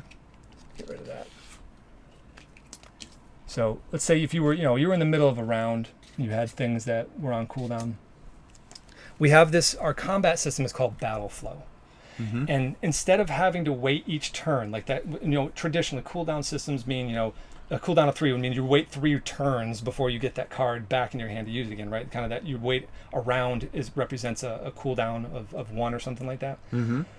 We created this system called battle flow that allows you to actually manipulate how quickly those cards can get back into your hand. So I've placed the cards here that to simulate a mid-combat scenario where I've spent and used those abilities. They're on cooldown. The way you get these cards back into your hand is you got to move them around the board back to the 0 position in order to get those back into your hand. In order to move the cards around, you just have to play another card of the same cooldown value. So when I play another card that also has a cooldown of 3, I put the card in that location, and any cards that are there move one, just get pushed downhill 1 spot. It doesn't cascade, it's just moving whatever's there 1 spot. And now this is the cooldown 2 position. So the next time I play a number 2 ability, I drop that down. Both of them? Everything goes. Everything that's underneath that goes. And the only thing that stays behind is the one that you just used. Now I've got 3 cards built up over there. I use my 1 ability. All 3 of those cards are right now back into are back at the 0 position. Then I play the 0 card and I pick all these up. And so as you're going through a round of combat, part of what you want to do, in addition to, so you want to be in the right strategic location to kill something, you want to do enough damage, but you're also trying to manipulate your card system. So you kind of want to, your rotation, what it is your attack style is, you can be planning that out of, hey, I can use this card right now, and I know that in the next turn I've got a 2 that I can drop here. I can get all those back in one, that'll be 1 attack. I can drop that 2 right away. Boom, I've got this into my hand. I know I got my 1, I can get that back right away. It's you can plan how to quickly get those cards back in your hand and do multiple attacks.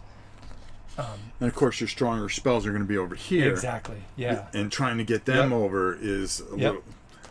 Yeah. This is brilliant. And not only is it the attack that allows it to move around, but on the card, at the bottom of the card, we've also got. I'll just go like this. At the bottom of the card, okay. I got it. We're good. At the bottom of the card, you'll notice that there's a number at the bottom of the card. Right. That allows you to spend that card as a defensive buff for 1 attack. So if you're on the defense, these cards aren't just for offensive abilities. If you're about to take a hit, and you know that you don't have a lot of armor, you might want to burn one of these cards, something like this that has a defensive 2 on it. Right. Sorry, it's got a defensive 2 on it. There we go. Yeah, that's got a defensive 2 on it. What that lets you do is, if I use this, right now he has a defensive 3. If I use this card, I can get him up to a defensive 5. All you have to do is put it on cooldown. You don't have to pay any animus cost. You just put it on cooldown, and the same thing applies. I'm using this defensively. I put it on cooldown. It pushes that card to the next position. So both offensively and defensively, you're moving the cards around that table. And you'll get into it when we start getting into the flow of it. So that's how a character plays in its full format. There's a lot of things to do. You can really get into a thematic build. So we're just showing you this is a very beginning game. This is level 1, first chapter, first fight. Right. You'll have 7 cards to bring into combat. Mm-hmm. As you level up, you'll get access to more abilities, more cards. More cards. Every character. And you can hold more. Yes. You can never bring more sometimes. So sometimes? Usually you're limited to 7 abilities when you go into combat. Okay. Sometimes you can, when you choose to level up your character, you can choose to bring more cards in. You'll have to make a choice. I'll show you the level up card in a second. But for the most part, you're going to bring 7 ability cards into combat with you. But each character has 15 or more abilities to choose from. And so you really can build out your character with a lot of flavor. You might like to have certain abilities that are predicated on you doing crits, like rolling these crits, rolling a crit on a dice, because by critting with that ability, you might get extra animus gems back, or it might build the defense. And that's the key to get gems, because you run out of gems, you get problems. And we refresh them every phase. Oh, we'll show that. Yep, we refresh them every phase. But there are some abilities where if you do an attack and you get a crit, you get 2 gems back, which means now you've got another attack you can do, right? So you get to really build your character the way you want to play them. And a good example would be like the warden character. He's right now we have him playing like a tank. Okay. Yep. So right now this way the level 1 we got him playing like a tank. But you might decide that you don't want to be a tank later in the game, that you want to be able to do more DPS. Right. So in those ability cards are going to be certain abilities that take away defensive, protective, buffing abilities and add in offensive, bleeding, knockback, damage, DPS abilities. So you might equip your character with all DPS abilities and no tanking abilities, and that's just the way you want to play your character. So you're not locked into specific classes or roles. You get to choose how you want to play that character. So you might really like to play, you just want to really play that warden, but you don't want to always be the tank. You don't have to be. You get to bring in whatever abilities he has to reflect the way and the style that you want to use that character. So you want to be a tank, be a tank. If you want to be a buff type dude that just absorbs damage and doesn't do a lot of damage, build him that way. If you want to be the guy that's actually lopping heads off, build him that way. And so you have a lot of choice in that character building thing. So this was just to show you how you're typically going to play a character. This is the full range. You're going to have your character board with all of his abilities and all that, the health dice and everything else like that.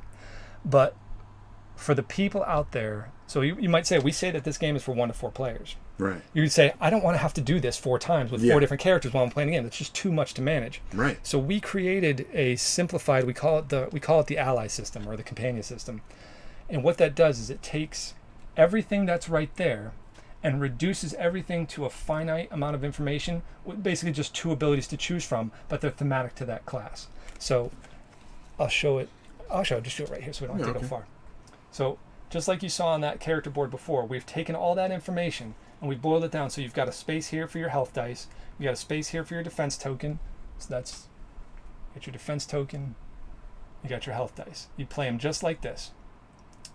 And also his might dice, because he's got that 2-handed hammer. So he's got that might dice. He's got his health dice. Whoops, sorry. Yep, there you go. He's got that health dice. There we go. And that's how you'll play this character. And instead of having to rotate abilities around his card, you look over here in the lower left-hand corner. It says for 1 animus, you can move up to 4 spaces. Or for 1 animus, you can attack. Or you can perform something on the special ability card. So that special ability card takes all of those other abilities and boils it down to basically 2 simple abilities that you can use to choose from. So for 1 animus, he can heal an adjacent character for 1 health. Or for 1 animus, he can give up to 2 characters within 3 spaces of him a combat token. And a combat token is your choice of either a reroll token, a defense token, or an animus token, which gives you more attack abilities. So this simplifies what you're doing with the priest.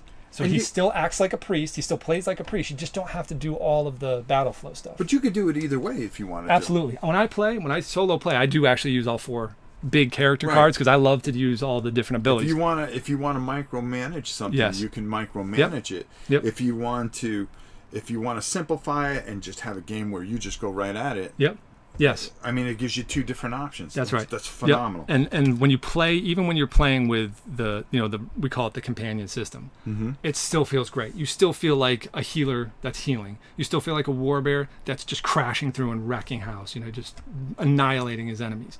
It just allows you to kind of focus on the full game and get through it without all of the micromanagement. So it really streamlines the whole game for the people that really want to play solo. Or if you just got 2 people, right? If just 2 of you. You may not want to both manage 2 full characters. Well, you manage one character and you bring the other one as a companion. Not a big deal. Brilliant. So yeah, that's the solo play, and that's the way it works. That's kind of the lowdown on it. And, we'll see what happens when we go through combat. So why don't we just? It's time to get. Yeah, let's start throwing some dice around. Let's start throwing some dice. Okay. So we've got. Look at that! Look at that! We'll bring the priest in. You want the warbear? Actually, I'm gonna leave the priest out because nobody's seen this guy yet. Okay. You're gonna use the whatever warbear. you want to do. Him. Well, the warbear can be our tank. He can kind of absorb some damage. I'm thinking we want to bring somebody in that's going to heal because the warbear is going to go in. The exile wears leather armor, which only gives him 2 defense. The warbear wears plate armor, which is 3 defense. The priest is 3 defense, and the ranger is only 2 defense. So we've got 2 kind of squishy characters. So we might need to heal them at certain points in time. So we'll use the priest's ability, and here's his ability. I'll play. You know what? Why don't we use the priest as the companion, just so we can actually see this playing? Okay. And then we'll use this for the warbear. We'll set those all up. The warbear will get that card. All right. So we get the warbear card. If you want, you could set up the warbear card in front of you. I'll handle. It should be. I think it's over there. Oh, there it is. Yep. Okay. So all right. There's your warbear card. Keep this out.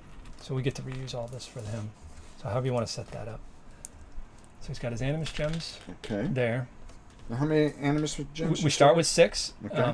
And you have a maximum of 8, but we refresh 6 every round. Okay. And he has 3 defense. It looks like somebody knocked on the door. Just like you did. They'll learn the hard way. No, Yeah. I text first, right? I know. Here, we can move this kind of off to the side. Yeah. For the combat deck. Because I ain't using the cards. I will, just because I know you people. will? Yeah, I will for a couple ones, because I know people at home I'm will want to see that. I'm rolling. So at least this way you can get. I'm definitely rolling. Get that moving. So you've got. Let me get his ability cards for you.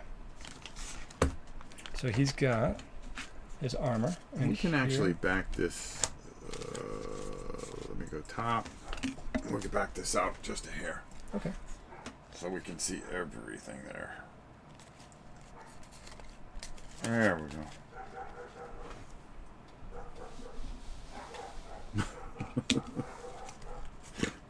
Oh yeah.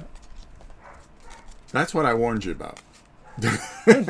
I've been around German Shepherds for ages. You know what it is? It's a UPS guy, it sounds like. Oh, is it? Yeah. They're always delivering something at this house. That's for the ranger. This is for him. And this is for you. That's your big giant axe. So now this one. Yeah, boy. With saying gain on doing at least 1 crit during an attack that hits 1. Oh, you gain 6. That looks overpowered. I don't think it's that high. It used to be 2. Used to be 2? Yeah. I'll take the 6 though. We'll do it. Hey, it's on the card, right? It's on the card. I thought that changed. Card never lies. So that's going to be for the exile. Hey Rob, will this be available to watch later? I have a dentist appointment and have to go. Yes, it will. This is going to render, and then it'll be up. It'll probably be up around 2 o'clock this afternoon. And the reason that we're doing this way is that you guys can watch it later. We'll play the ranger as a companion too, just to keep, because we don't have a lot of space here. Yep. So this will make, so we'll play the priest and the ranger as a companion, just to keep because it'll show off the entire system and keep the space simple. Exactly. So we've got the ranger card, we've got the priest card. That makes life easy. Put that there. We've got those. I should be able to, if I take and move this just a hair back like that. we can do this. Like I said, folks, this is live, so you get live. We don't need these. We don't need that. We could probably move that other camera back. Okay. A bit. Yeah, there we go. Let's see what that does. Okay, that'll cover anything over there. Yeah, because we'll put the... this is actually similar to how we have it set up in Tabletopia. We've been play testing the game for almost 2 years. So this isn't a... This is a very... Let me just grab that for a second. Go ahead. It's a very mature combat system. We've been playing this in Tabletopia, simulating things for 2 years. So I mean, Jamie's in the UK, I'm in the United States, but we've been able to play this thing constantly. So and really refine the system. So we've actually gone through at least 3 different iterations of the entire combat system before we came to this one. And there we go. Oh, great! Perfect. All right, so we got a couple of different angles. Yeah, and I'm just so you guys get a feel for what's going on. Then we got the up top. All right. Can the up top see those? The up top should be able to see. Yep. Oh, perfect. Good. Yeah. So we'll put that so we can see what's going on with the Bruin Mother as we're going through the fight. And so I don't need those. Let's move that cable a bit. There we go. I don't need those. Play it like this. So we're gonna have the priest and the ranger play as companions. While we're setting up, you can throw out a couple questions. I'll read them off, and we can answer them as we go. But we will have an extensive Q&A afterwards to make sure that we cover everything that you guys want to know about this, and you go into this smart. And that's the thing that we're trying to do here, is really just give you a good idea of what you're walking into. So when you look at this, you're not trying to find out more. You've got all the answers here already on this video. Okay. Can I have the exile card out of there? The exile. He'll be in the stack there. The dude. Yeah. There we go. Now look how ripped that dude is. Yeah, he's massive. Jeez. And I mean, he's actually, and if you compare the sculpts, I mean, this is... I mean, did you guys make that guy after me? I want to say yes, but I'm not going to lie to you. No. That's not you. Okay, that's all right. You go to the gym at what, 4 a.m? Yeah. He never leaves. Oh, so that's the difference. But if we look at, I know it's tough to see, but the priest. What are you trying to? I just want to show the size difference. That way? Oh, okay. The size difference. A priest is he's sculpted after the size of a 5'10", 5'11" male. The exile is actually sculpted to be like a 6'5" dude. So I wanted... Yeah, it makes it makes sense. And it's realistic. Yeah. Anatomically, we wanted to go for as much realism as possible. So he is a massive dude. He's supposed to be a massive dude. Okay. How will the playmat be packaged? Rolled up or folded? It'll be quad fold. Quad fold. Quad fold for the board. So he has 2. You've got 3. I don't have any of that. This looks amazing. Any pricing availability yes. for going? Yes. So... sorry, I can only do 2 things at once in my brain. Yeah, I'm sorry. The pricing is, we haven't said what the full game itself is intended to be 2 boxes. What we call the core box, which has all of the game content. So that's all of the cards, all of the dice, the playing board, the character boards, the item cards, everything. So that's everything that you need to actually play the game is in that box, along with the miniatures for the playable characters. We call that the core box. Then we have the monster box, which is where all the giant rat, all her things. All-in. That's the format of the game that when somebody says, do you have Oathsworn? That's what we mean. Yes, you've got both those boxes. That's the full game. We haven't announced that price yet because it's 2 boxes. But what we said is that core box, which we call the basic version of the game, which has all of the player miniatures, but the monsters are standees. Okay. So similar to Gloomhaven. Yeah. So think of that core box is kind of like the way Gloomhaven's done. That core box is $99. Okay. So you get you can play the entire game, get the full story, get the full experience, get all of the character models, all of the abilities, even the companion cards, everything like that. That's $99. And for the people who want the full experience, which is getting the giant rat on the board and everything like that, that we're going to unveil. We have all the prices figured out. we're just trying to figure out the best way to kind of when to roll that out and how to roll that out. Okay. Because we're still 3 weeks away from the Kickstarter. That's fair. But we've got everything figured out. We know where our price points are, but we didn't want to have such a high buy-in level to get the full experience of the game, because we honestly believe that the mechanics of this system, the story that we're giving, the world that we've created, people are going to like it. Right. So we want the game in as many people's hands as possible. But we were also designing kind of a boutique higher-end game, which is where all those models come from. So that's why we separated it into kind of 2 versions to buy. You've got the full deluxe version, which was what our original vision was when we sat down to design the game. And then you've got the basic version that gives you the full game. It's just without the monster models. Right. And so the buy-in is $99. And an all-in, we've got a lot of different things that you'll be able to add on, but our all-in is actually going to be a lot of cool stuff that's in it. And we're just not unveiling it all right now, but there's things like art stuff and other model stuff and something very unique for the characters that will be in the all-in pledge, that'll be an add-on as well, that will allow you to really push the limits of character customization. Wow. And we figured it all out.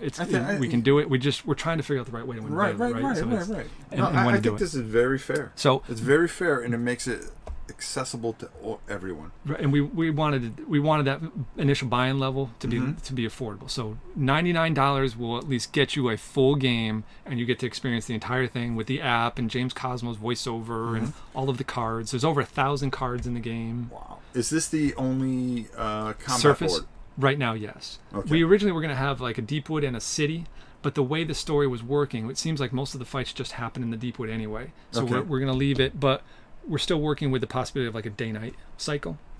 So right now it's a one-sided board. That might change, but there's just going to be a single board in the box to play on. Okay.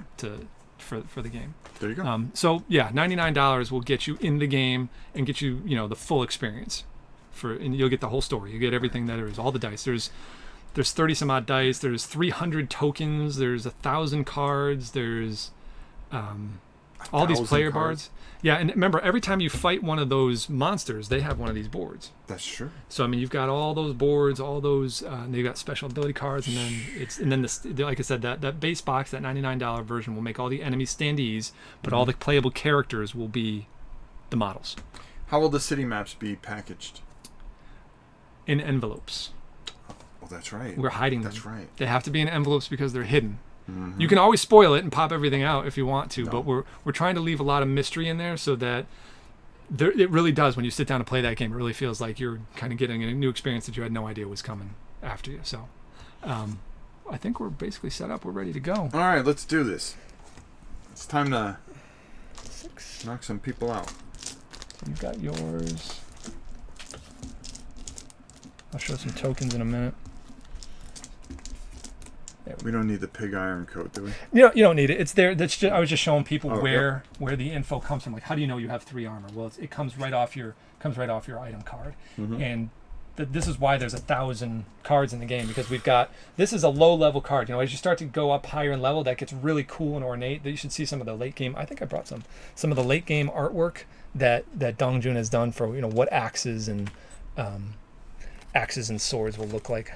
Oh, good, I did bring them. Here, I'll hold them up to the screen so you can see some late game renditions of artwork. They said hopefully minimal creases on the maps. Well, the game maps will be creased, the ones that are in the box. However, we're going to have a map pack, a really reasonably priced map pack to give you proper maps that aren't creased that you can frame. Okay. So that'll be available. But so you were seeing some like low level ability. So this is for example. This is a level 1. This is a level 1 axe. You can see, we went with kind of like a more a simpler design for your level 1 artwork, and then here's a level 20 axe. Right, and you get instead of just the at level 1 you only get 1 yellow might dice, but you're up here at level 20, you're getting 3 of the red might dice, and you can do all kinds of. You get animus tokens and everything else like that for doing your crits and things like that. So you can see like scythes and all kinds of stuff. Yeah. So yeah, you've got a level 20 axe, a level 20 scythe, something like a reaper would hold, and a level 20 hammer. just staffs, two-handed swords, things like that. The artwork is just phenomenal. The things that Dong Jun and Dong Bao are just phenomenal. The artwork is just ridiculous. The guys went insane with it, and that's why they're just so amazing to work with, and right. the stuff that they can produce. All right, so we're gonna go over a quick battle, and then I'm gonna stop the questions right here, and then at the very end of this, we're gonna answer every single question until you guys are tired talking or typing, and we're gonna try to keep this moving so we have a good flow here, so you guys have a good blueprint of what this game's about. So, ready? I'm ready. Okay, so we'll just simulate this like it's the start of the game, and we'll assume that we found her, she didn't find us, so we won't get ambushed. We'll get to attack her first. Okay. So when you set up the board, the Oathsworn start off on this edge, and right. It's just how it happens for this fight. The Broodmother actually starts right on the skull. There's a little skull in the middle of the map. It's tough to see that, but that's where she starts for this fight. Okay. There'll be other fights where they're very spread out. So this is just how so happens. This is where this fight starts. There's other ones where there's enemies back there and over here, and you've got to figure out how to get to them, and they're trying to get to you and things like that. So this is how we'll start. I'll take, if you want, you can focus on the Warbear. I'll worry about the other three. All right, cool. That way we'll keep it moving, and it'll be nice and smooth. Yep. So the way combat works is Oathsworn go first, then the encounter goes. So if you want. And when it comes to, let me move the. Yeah, you can put those up there. Put them right up top. Yep. Yeah. When it comes to order, when you got a 4-player game, you don't have to go in a set order each time. You can strategize and say, hey, if you go, you could do this and get these guys out of my way, and it'll free up me to get in there, right? It's totally up to us what order we want to go in, so we can strategize as we go. But we'll let you go first. Here, let's put you a little bit closer so you don't have to move so far. Okay. So, movement. This is a hex-based game board. Right. Each board is 40 millimeters. Each hex is 40 millimeters across the flats. You have your action tokens over here. Every space of movement costs you 1 gem. So we know for this first round of combat, it's going to be, we've got to run to get into combat. Right. So, you're 1, 2, 3. She's right there. You're basically 4 away. So it's going to take a while. Cost me 4 gems just to get into combat. So you don't have to get into combat right away. We can play it safe and let her come to us, and we can just kind of move up. It's totally up to us. But to get into combat with her, we got to get there. Actually, these rats don't start on the board anymore, I don't think. Let's pull those off. And so we found her.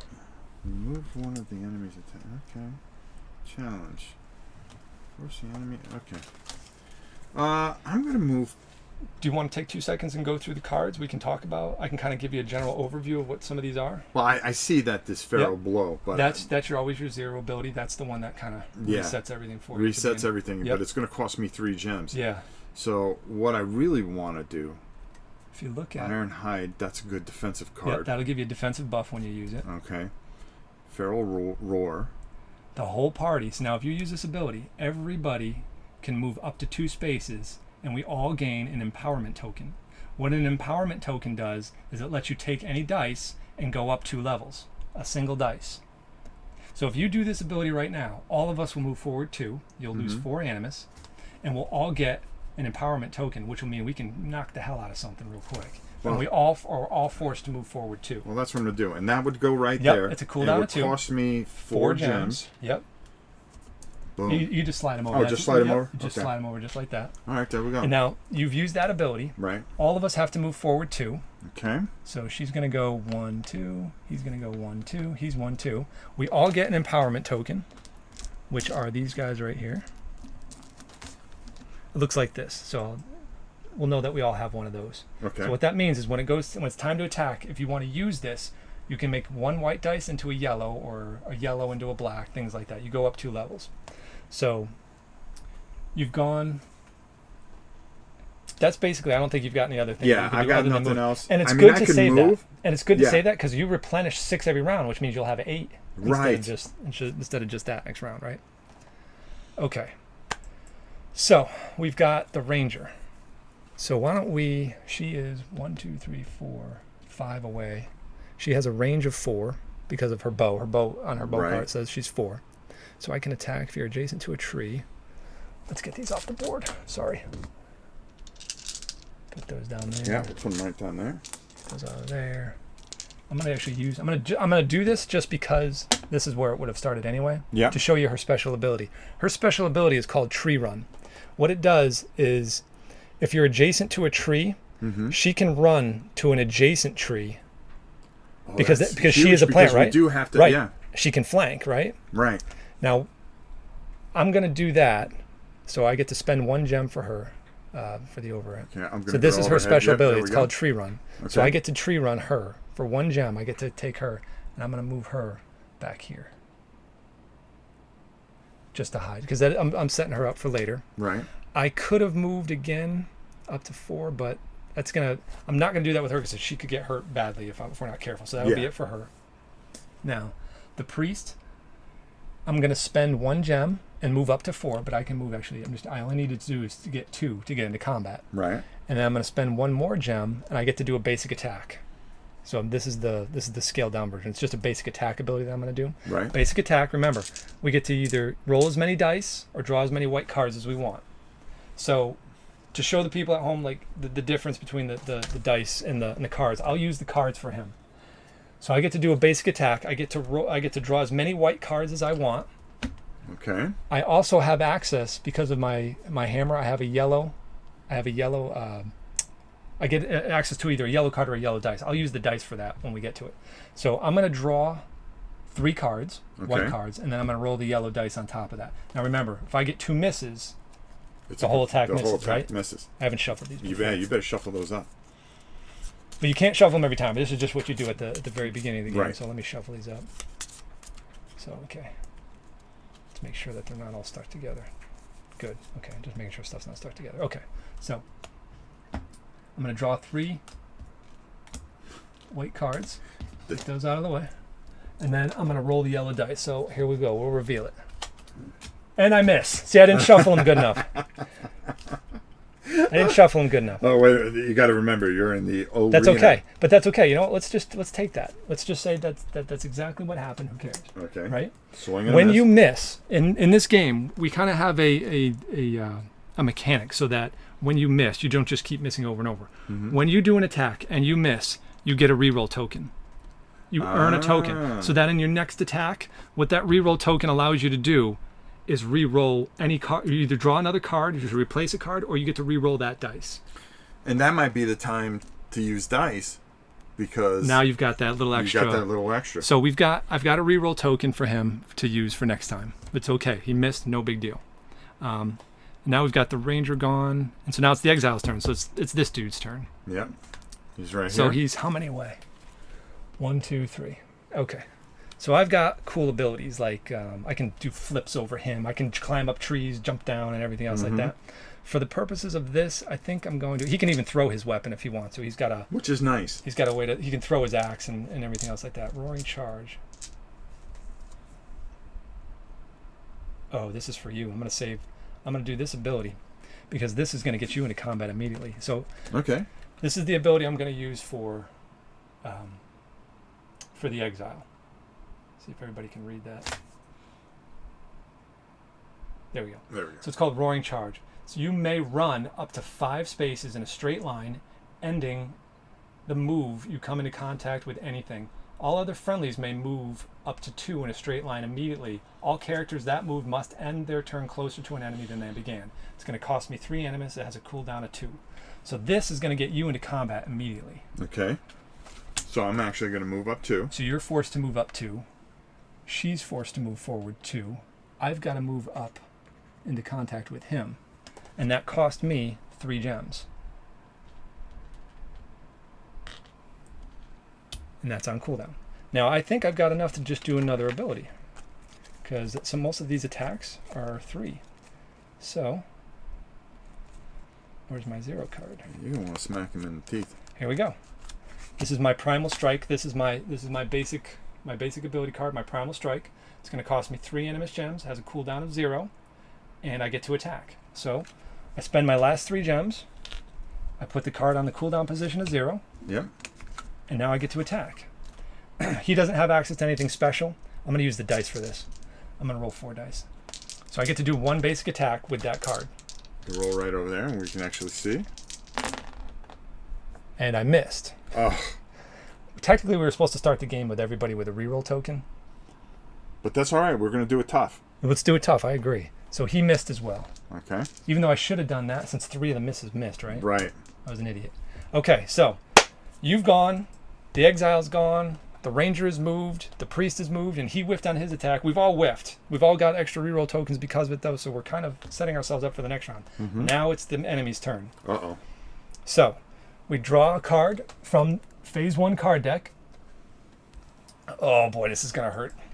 We're going to die. So it's not, actually, it's great for us. It's horrible for the ranger. Right. Okay, so this is her ability. It's called Screech. The first thing that happens is, I'll read the text, the fluff text for you, so you got it. The air oscillates and pain lances through you as the brood mother lets out a terrifying screech. The first thing that happens is release the brood. Release the brood is that special ability that she has on her special ability card over there. Move that out of the way. What release the brood means is she's spawning her rats. So she's going to spawn 4 rats off her back. They spawn from her rear location, just like this. Right off her back. Yep. So 4 of her rats just jumped off, and they're about to come after us. So there we go. So she's done. Release the brood. Now the brood mother then moves up to moves 3 spaces in a random direction. She then screeches, causing her highest might dice in damage for each empty space between a character and the closest friendly character, max 4 dice. Affects all enemies on the board, meaning all of us on the board. So let's resolve this thing one at a time. So the first thing is she moves 3 in a random direction. This is one other dice that's in this game. On the game board, you'll notice that there's actually cardinal directions. South, yep, southwest. So yep. Okay. So the first thing we do is we roll the direction dice. So she says she's moving 3 in a random direction. Oh boy. So all of our plans are about to go north. Blown up. She's running away from us, and she's going to move 3. So let's pick her up. She's going 1, 2, 3. We're going to drop her down right there. She turned to run away from us, essentially. So now she's facing away from us. She just moves her little rat out of the way.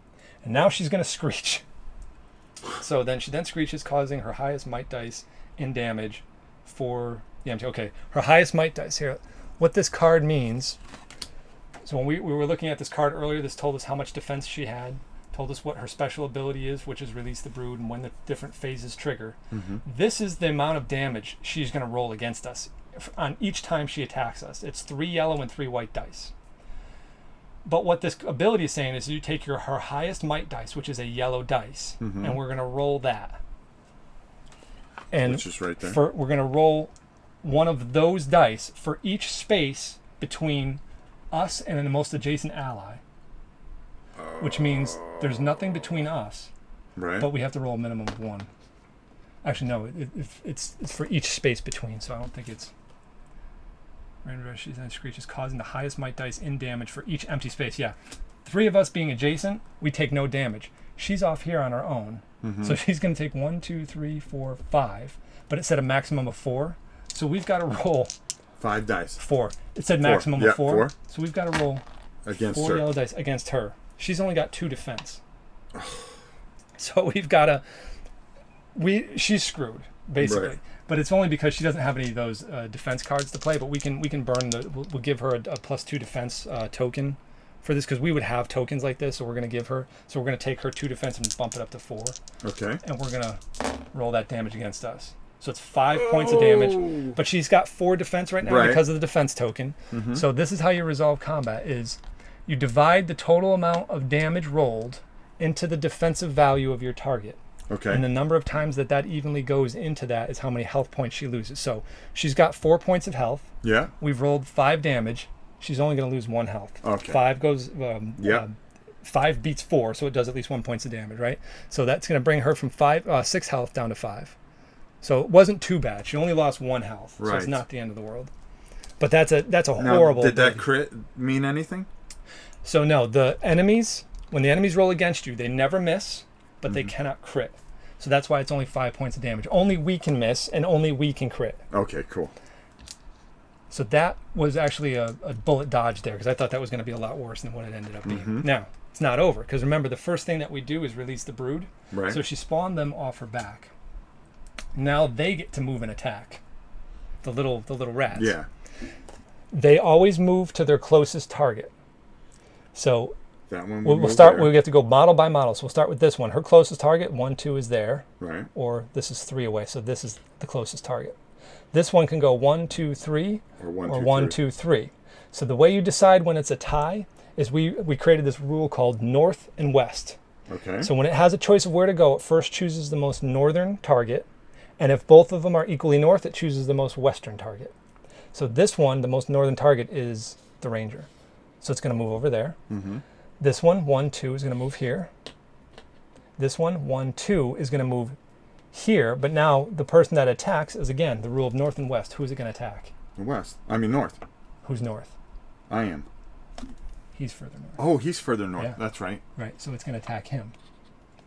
I'm thinking he's Yep. west. Yep. Well, it's north first, Yep. and then west. So these little guys attack for 2 white dice Okay. against us, right? So that'll be 2 white dice will be attacking the priest. I'm sorry, this will be attacking you. This one's attacking you because I'm more north. You're more north. So this one will attack you for 2. This one will attack you for 2. Now, this is where we get to use our ability cards to do defense as well too, right? Right. So at this point in time, you know you're about to suffer an attack. You can choose to either say, I'm going to weather the storm, I don't think you can really hurt me, or we can use one of your ability cards to buff your defensive stat, right? Stat. Right. You're pretty tough. You've got 3 armor. You're a war bear. I don't think we can roll that much to It's not do going it. to. Right. Even if it did, you lose 1 health. I'm right next to you. I can heal Right. you. No big deal. So go ahead, and if you want, you can do the dice or the cards. Totally up to you. I'm doing the dice. Does 2 points damage. You've got 3 defense. Mm-hmm. 0 defense. Zero does nothing damage. to you. Because 2 can't beat 3, right? See, that's how you roll dice. Nothing done there. I'm going to do the same thing with the exile. He's only got 2 defense, though. So, I mean, this could actually hurt him. It misses. So those 2 guys don't do anything to us. Now, this is where it's going to get kind of difficult. Mm-hmm. She has 2 different rats attacking her. Mm-hmm. It's not, you don't roll that as 2 attacks. You actually, whenever these things get together, they swarm you. So instead of suffering 2 attacks of 2 dice apiece, you have to pull that all together into one big attack of 4 dice each. Oh, that's brutal. So let's see what happens to her. Now her defense is back down to 2. back Because that down to token 2. was only good for 1 attack. Right. So she's back down to 2. Oh my God, 2. 4, 6 points of damage against 2 armor. That's How much 3. health? 3 health. She's going from 5 health down to 2 in a hurry. And all of a sudden, our ranger is on the cusp of being killed. So you can see how quickly, if you're not playing, if you're not working together, yourself, you can get in a big trouble real quick. So that's difficult. We're going to need to run and help her as fast as we can, if we can. If we can.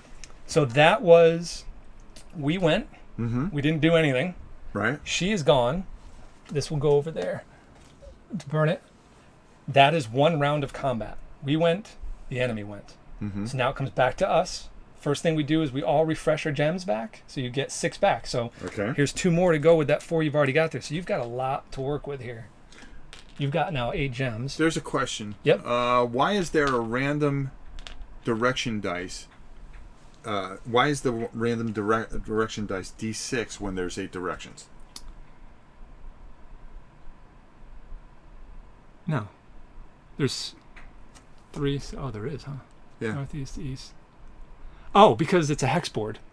You can't physically go east. Right. So when you look, if we could zoom in on that, when it's a hex board, there's actually only 6 directions because all of our. Let's go over here. Okay, there we can we get there? But all of we're not on squares. These are all hexes, so you can only move in 6 directions because it's a hex-based system. That's right. Yeah, because you can't. There's no way you can physically directly go. You cannot lateral. directly go east. Correct. And you cannot go directly west. Correct. So you're either. Right. Makes sense. Yep. Exactly. So it's a D6. It's a hex-based system. Mystery solved. Yes, that's why it's a D6. Good question though. It was a good question.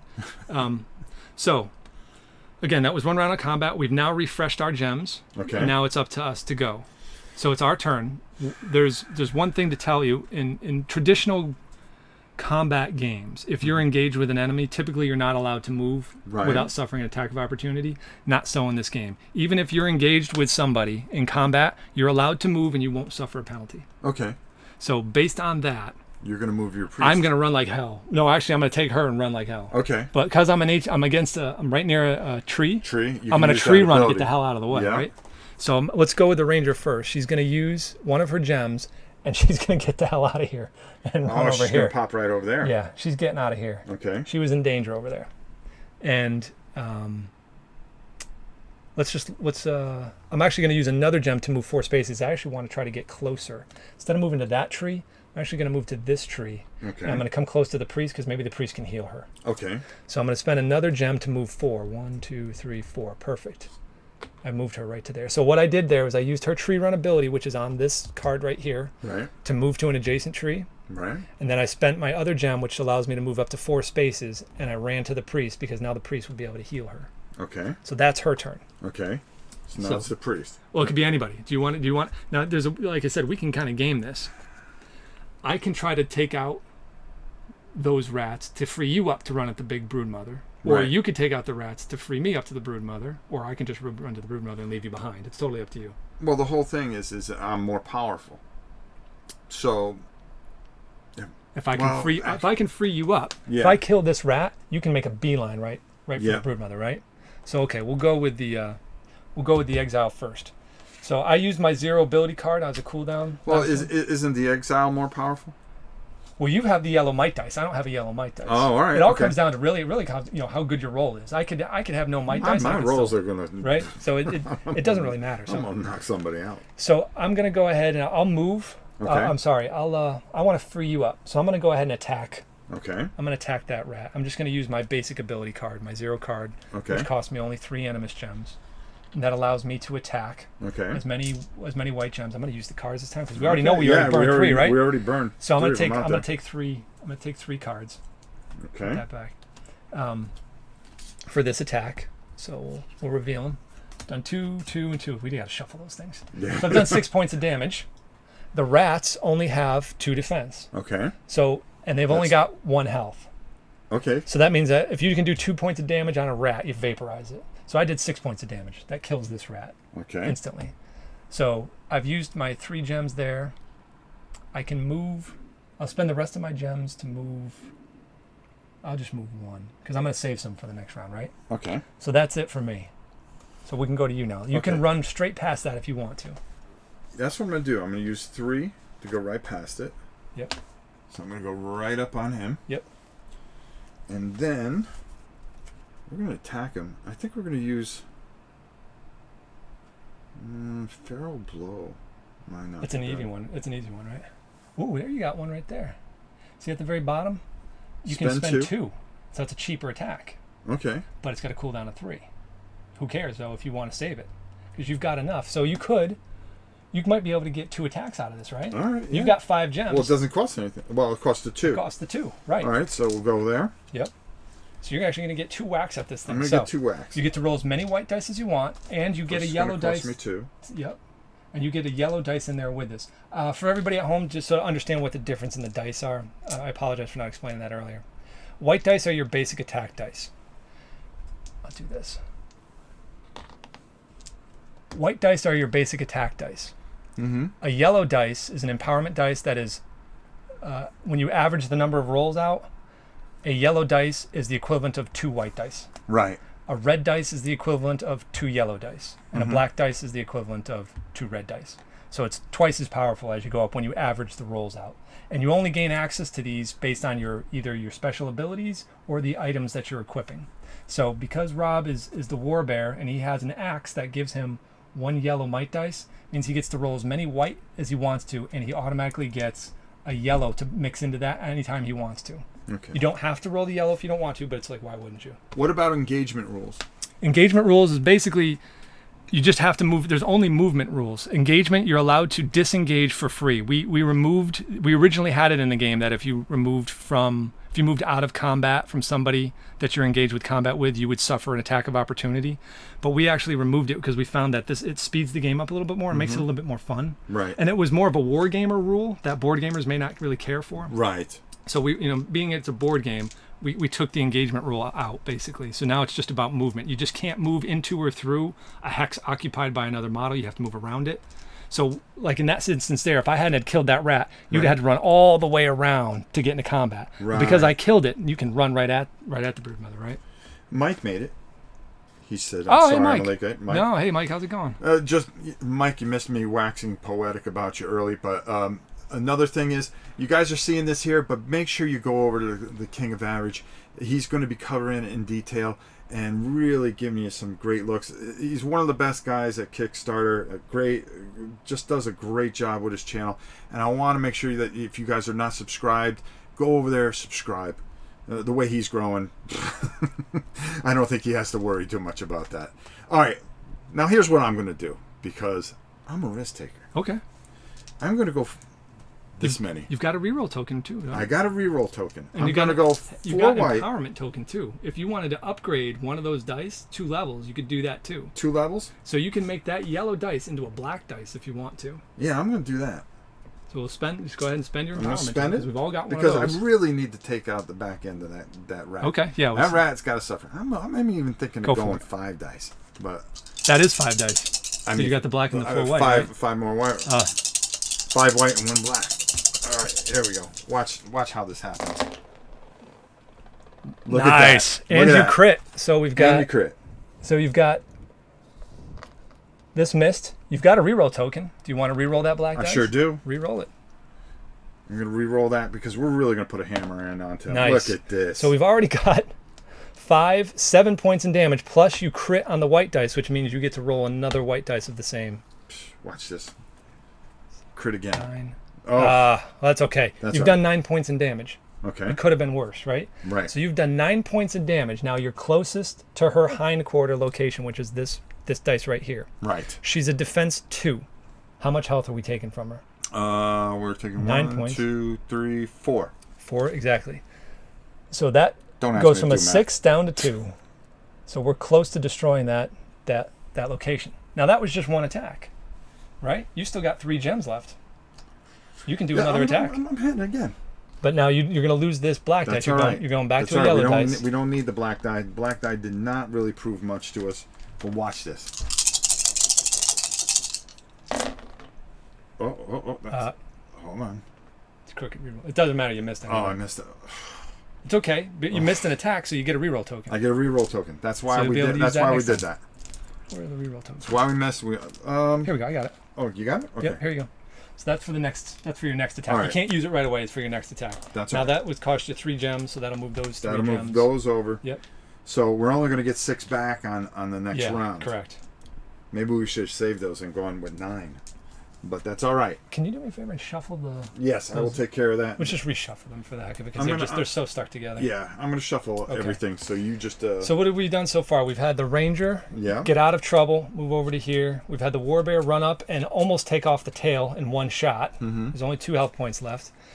With the Priest here, I'm going to try to heal. I'm going to do 1 ability to heal first. So for 1 gem, I can heal the Ranger 1, so she'll go from a 2 health up to a 3 health. But because I've given that healing, I have to go down 1. I've given 1 of my health to her. So if he goes from a 6 to a 5, she goes from up from a 2 to a 3. Yeah, because we were talking about that earlier. Another thing, Larissa, if you could just, and Helen, do me a favor. Every once in a while, just let everybody know that we'll be taking questions after... we'll have a session where we'll answer everybody's questions. Right now, we're just trying to really give everybody a feel for what's going on and how this game is just awesome. Okay, go ahead. Okay, so I've healed the Ranger for 1, and I've lost a health because of it. Now I'm gonna do a basic attack and try to kill this rat for my other gem. So he has a yellow dice to start with, and I get to roll as many white dice as I want. You shuffled those? Yes, so I'm gonna do it with the cards again. So I'm gonna take 2 white. I'm gonna take 2 cards. I hope I shuffled this. That's okay. It's only 1 dice. Okay.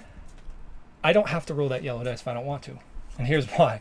This only has 2 defense and only has 1 health. Yeah, it takes What's it the right point, out. right? Yeah, It kills it. So it's done. So we've removed that threat. So the Priest is gone. The Ranger's gone. The Warbear's gone. Now we're on to the Exile. So now I've got to move into combat for starters. So I move 2. That cost me 2 gems. Just leave that there. Cost me 2 gems. So I've got 4 health to play with now. So I'm going to use my abilities. Let's see what I've got. Oh, I'm sorry. No, I already went. Yeah. I already went. So that's one round of combat, right? Yeah. Because I killed that rat originally. Yes, Freed that's you true. up to run. You went. You almost lopped the tail off. We moved the ranger over, so now she's free and clear. And then we had the priest heal her up a bit. And Gain. that one's not right. Yeah, that's not I'm right. telling you it's not. Yeah. But I probably should have got 2. Yeah. Let's give you that. Because For the that's what next the one. original card was. That'll be for the next one. So you've Okay. already got that there, but you'll still refresh 6, right? Right. So but that'll be for the Yeah, next. we'll that'll worry be for about the that next round. time. Okay, got it. Okay. So the Oathsworn have gone. All 4 of us have gone. Like I said, the ranger moved over here, got healed up. The priest took out that rat. The exile killed the rat, and the warbear went in and took everything else and almost lopped the whole tail off. So we've gone. Now it's the encounter's turn again. So we're going to go up and draw another phase card from Got it? from there. Oh boy, this is called Burst. Do you want to? I'll Yeah, read I'll this go out up to top. everybody. Let's go up top. Let's see how bad it is. Okay, so this one is called Burst. Let's see if I can read this. We got the. Oh, Yeah. that's right. We got to do the whole.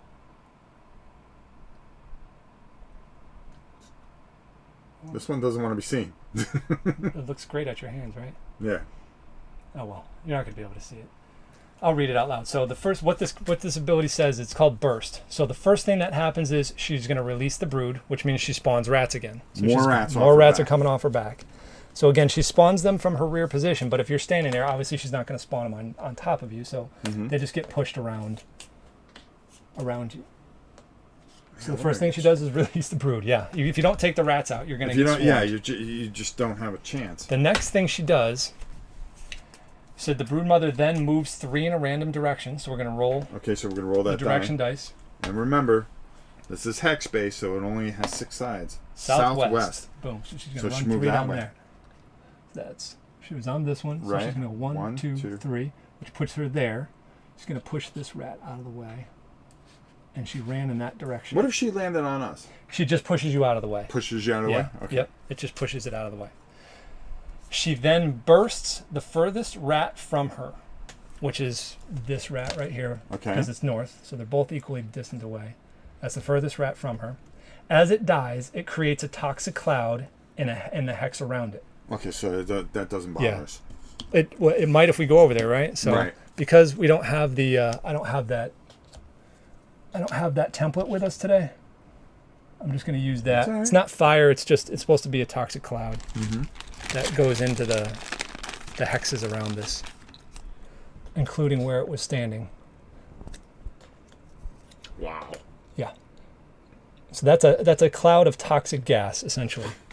It's because she used her telepathy to blow up one of her own rats. It leaves behind this toxic cloud. Now, does And that its weight. affect the rat that's there? No. Right. But it will affect us if we're either standing in it or if we move into it. Well, we're not going there. Yep. So as it dies, it creates a toxic cloud on its hex. Anyone in the cloud suffers an attack from her when they come into contact with it, and at the start of each encounter phase, max once per phase, the toxic cloud remains in play permanently. Okay. So to boil that down, and what that all means is, after she moved in a random direction, she took her most furthest away rat, blew it up. It created this cloud of toxic gas around it. Anytime any of us move into it, we're going to suffer an attack from the broodmother of 3 yellow and 3 white dice. You walk into it, you're getting 3 yellow and 3 white dice instantly on you. Wow. If you stay in it, at the start of every single round that you're standing in it, you suffer an attack of that same amount. So if you're ever in that, get the hell out of it. Right. And if you walk into it, understand you're about to get hurt. So right now, You're gonna get that busted. area of the board has pretty much been taken away from us in terms of movement. So And the more this happens, Yes. the less we get to move. we could start. We could start Exactly. really having a lot of problems Exactly. here if So- we don't start taking these guys out. If we need to kill a broodmother. Right. We need to start moving right now because we're in our second Yep. round of combat and we haven't even taken out a hit location yet. Yeah, Right? but So- and we almost lost somebody too on top of it. And now the little rats go. So Right. they're all going to move. So we'll follow the again the rule. Where is this guy going to go? He So would he's go got 1, yep, 2, 2, 3. 3, Or oops, sorry. or 1, 2, 3, 4. Too No, far so away. he's going to come right So over he's there. going to run over there. This guy. He's going to go right 1, 2. right there. He's going to And- attack me because I'm most north. Yep. And we've got 2 rats back here. Here, let's just move They're over gonna it so attack you can me. see it. These 2 guys, Yeah. but he's not because the broodmother's right here. Okay. He can try to move, but there's no reason to. He can't get into combat with it, so he's going to stay there. So now we're going to have to deal with all this. So I've got 2 rats attacking me. Right. You've got 2 rats attacking you. So that would be 4 dice at once because they fight in a swarm. They swarm. They pool their damage. You want to roll this one? I'm debating whether or not I'm going to play a defense card because I've only got 2 defense. Oh, okay. All right. I don't care. He's a barbarian. Yeah. He's not afraid of taking some damage. Who cares? Who isn't? Look at that. Against you or me? That was against you. Okay, perfect. Then I survive it. So you've basically only done 1 point of damage against me. I have 2 defense. I don't suffer any damage. That's a brilliant roll. Don't do that when we're on offense, though, right? Yeah, no, exactly. So now you've got your 2. Do you want me to roll the 2 against you? Yeah, go ahead. Go ahead. Let's see if you can return the favor. I'm not usually that good. Uh-oh. Does he return the favor? I usually hit for some good damage. Oh, boy. Oh, man. He hit me right in the teeth. 5 into you my have 3. 3 defense. So it's just 1. once. Yep. Okay, I'll take the 1. Just 1. I'll be able to heal you, I promise. Yeah, I'm good. Don't worry about it. And that is the end of our second... I'll be able to carve more into my armor. So that's the end of our second round of combat, right? So we go ahead and you refresh 6 gems. Okay. I refresh 6 gems, so I'm going to have 8 gems to play with here. And we're going to do one more round here. Yeah. We're going to do this round. We're going to see if we can take out some of this area, back area. You're in a position right now to take out that tail. Yeah, and that's what I'm going to... Well, here's the thing. I've already used this. That's okay. That's there, so I've got to have something else here. Well, I can do this as well. Yep. And that would be in the 3 position. Yep. So I'm going to play this anyways because I want to show everybody how the mechanic. Because I played this. Yep. This actually comes over here. Yep, that's right. Okay. Yep. So this is where you get this, the battle flow and things like that goes. All right. So I don't have to move. Well, no, you don't. All you have to do is you get turns for free. It doesn't cost you anything to do. All you're doing is turning. You're going to whack the hell out of that tail. Now, could I turn and attack again? It doesn't cost. It costs 2. I got quite a few attacks here, so I can probably take out as much as I possibly can. But first, we're going to take out that back end of our friend there. I'm going to get the yellow. Are you sure you want to take that out right away? No. Do you know what happens if you take out that tail right away? Nothing good. React. Oh, that's right. Right. So this is where, in this game, we don't just whack away at the rat all day. Whenever we do enough damage to remove one of these health dice, because then they get a free turn. She reacts to it, so she doesn't stand there and go, "Oh, just keep whacking away at me until I die." The second you remove one of those health dice, it's immediately going to be an interrupt, which means she gets to go, and we're going to have to draw another card, and it's an interrupt only. So we could do that. It's just she might run, though, right? She might run away from us. We're going to have to spend more intimate. So if we want to take out some rats... I'm going to take off the rat. I'm going to go after one of the rats. Because you've got another ability that allow you actually to attack multiple rats at the same time. If you look through there. Okay. You've got a couple abilities that you can do that with. Here, before you play that. Okay, so let's move that back. You've got a couple of them. You've got the swipe ability that lets you attack 3 hexes at the same time. You've also got this toss ability, which lets you pick up a rat and hit another rat with it. Totally up to you which one you want to do. Listen, you could pick up the rat and throw it at the mother rat if you wanted to. I'll tell you what I'm going to do. Because I have this 3... It's 4. But you got a lot of gems, all right? Yeah, I got a lot of gems. Yeah. So I'm going to go with it. Go with the swipe. Why not? It pushes that to the 1. That's going to push that there. Cost you 4 gems. It's going to cost me 4 gems. Yep. Because I'll still be able to take 2 swipes. Nice. Yep. If I decide to play that other card. Yep. Okay, so... You're just basically going to roll your basic attack, and you apply the exact same attack to all 3 of those hexes. Okay. So you got your yellow, and you got as many white dice as you want. You just roll once for damage, and all 3 of those hexes. You have a reroll. And you have your reroll. Hopefully, you won't need it this time. You only need to do 2 points in damage because it's 2 points. If you do 2 points in total, if you roll 2 points of damage, it's going to apply 2 points of damage there, and because you're facing this way to the broodmother. This allows you here. I'll hold it up for the people at home. Well, it'd be kind of good because if I roll low.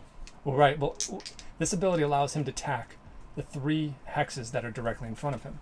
If you look at the board, you're facing this way. Mm-hmm. So you're facing this hex, and that hex, which is the broodmother's hex, which is closest to the tail. Mm-hmm. So and the broodmother has 2 defense. These little rats have 2 defense. You only have to roll once for damage, and it does 2 damage, or it does the same amount of damage to each of those 3 hexes. So if you roll 2 damage, it'll kill that rat, and take a health away from her. You only need 2. I know. That the beauty of this is you just don't you got to balance that, right? You don't know. You have to have this balance and feel how great. Awesome. Now this is awesome. So not only does that, okay, we've got 7 points in damage immediately. Let's give them a couple of angles on that one. Okay. There they are. Does 7 points in damage. That vaporizes. There they are. That vaporizes these two rats. They just the axe swings through and cuts them all in half. They go flying. That also means you're doing 7 points in damage to this hex on her. Right. That is her rear position. Yeah. Because this is the way she's facing. That's her rear position. That's that hex. Which is going to take that dice away. Which takes that dice away. Which stinks because you rolled 3 crits, and there's no reason to roll the crits now because you've destroyed this last health location. So you want to go. That would have been ridiculous. It would have been awesome. Yeah, that would have been ridiculous on the side. Go back to the overhead. And we'll do it just for fun, even though this is going to kill location. Okay. Go ahead and roll those crits. No, keep that there, and go ahead. You get 2 white and a yellow to roll as extra damage. This would have been free damage, and you crit again. Okay.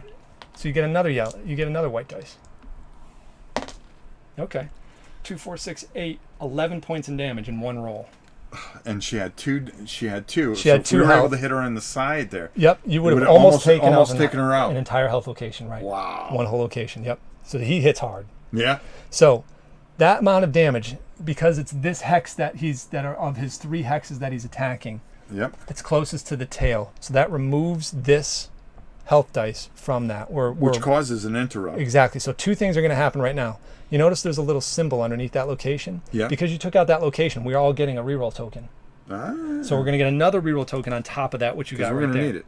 Now, in this game, as we were getting to, whenever you remove a health dice from your enemy, they immediately retaliate.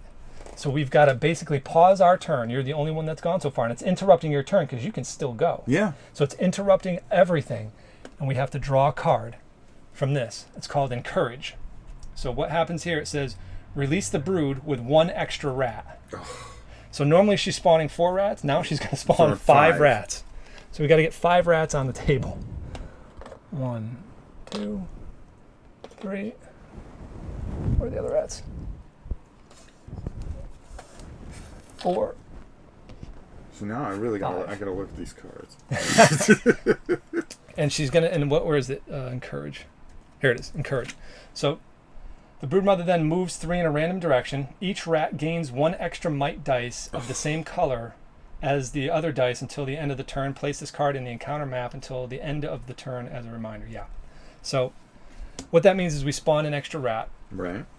And it's encouraged. So now when it's her turn again, now when an interrupt phase happens, your adds don't attack. It initiates this entire phase. So when these things come to attack us, instead of rolling 2 white dice against us, they're all going to roll 3 white dice. 3 white dice. So if you ended up getting swarmed, you could. Yeah, this game could be over. So let's figure out where she runs. Hopefully she doesn't run far. It's only southeast. Perfect. So she's coming right back through us. Yeah. So we're all going to be in combat again. So she's actually going to push that rat out. 1, 2, 3. So she's coming right back to the center. It's going to push everybody out. Oh, you get to stay there. You're going to get pushed out. She comes right here, and she ran this way, which was southeast. Boom. So we're still looking at her back end. Yep. That's okay. So it's back to our turn. She is gone. It's back to our turn. It's still to you. So you've got gems to work with here. And you're still in combat, so you can turn around and keep whacking at her, or we can try to deal with this. Well, whacking at her back, the thing's already gone. That's okay. In this game, you attack the closest position. However, if that closest position has already been destroyed, the damage transfers to the next closest Which would position. be the center. Yes. Okay. Yep.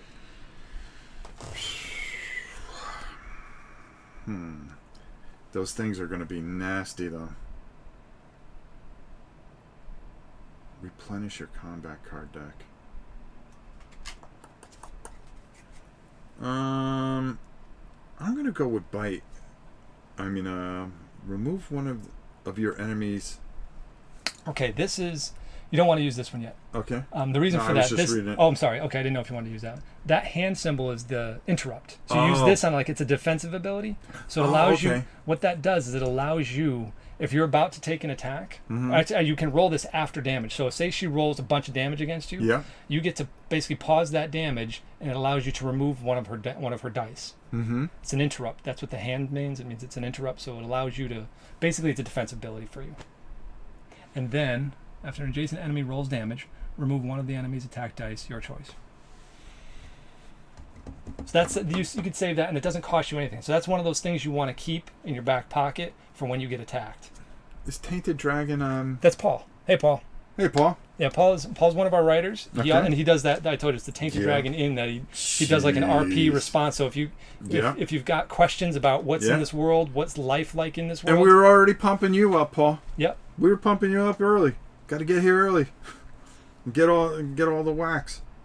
I don't want to drag this out, but you know something. I think I'm going to try to, because I have four left. Yep. I'm going to try to take 2 of those rats out to help us out and leave you guys to. Well, you've only got from where you're standing. You're only actually in combat with these 2. And that's what I'm saying. But you can only swing. I don't think you've got any abilities to swing. You'd have to choose facing on one. I don't think you can swing behind you. So you'd really only be able to attack one of those. So I would have to turn, and that would cost a move. No, the turning doesn't cost anything. But what matters is your facing direction.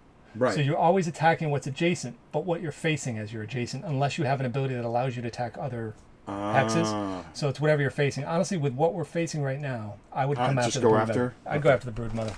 All right. So putting this here is going to move this card here. Right. So next time I play a 2. Yep. So that's going to cost 2. 2, yep. All right. So we're going to take our 2 gems here. I'm going to go for it. Okay. You got your yellow? This is, yeah. You got your yellow? Swing away. You've got 2 reroll tokens. Yeah. I got 2 rerolls. I'm going to try to take her out all in one shot. Let's see what we can do. I'd love to see this. Get rid of the hit location. How many misses we got? That's 2. Oh, that's okay. You've got 2 reroll tokens, right? Right. So go ahead and I would use at least 1 on the yellow to start. You got to use both of them to get. Yeah. Otherwise, we're doing nothing. Yeah. So I'm going to use both of them. I'm going to see if we can. As long as both of them hit, we're in business.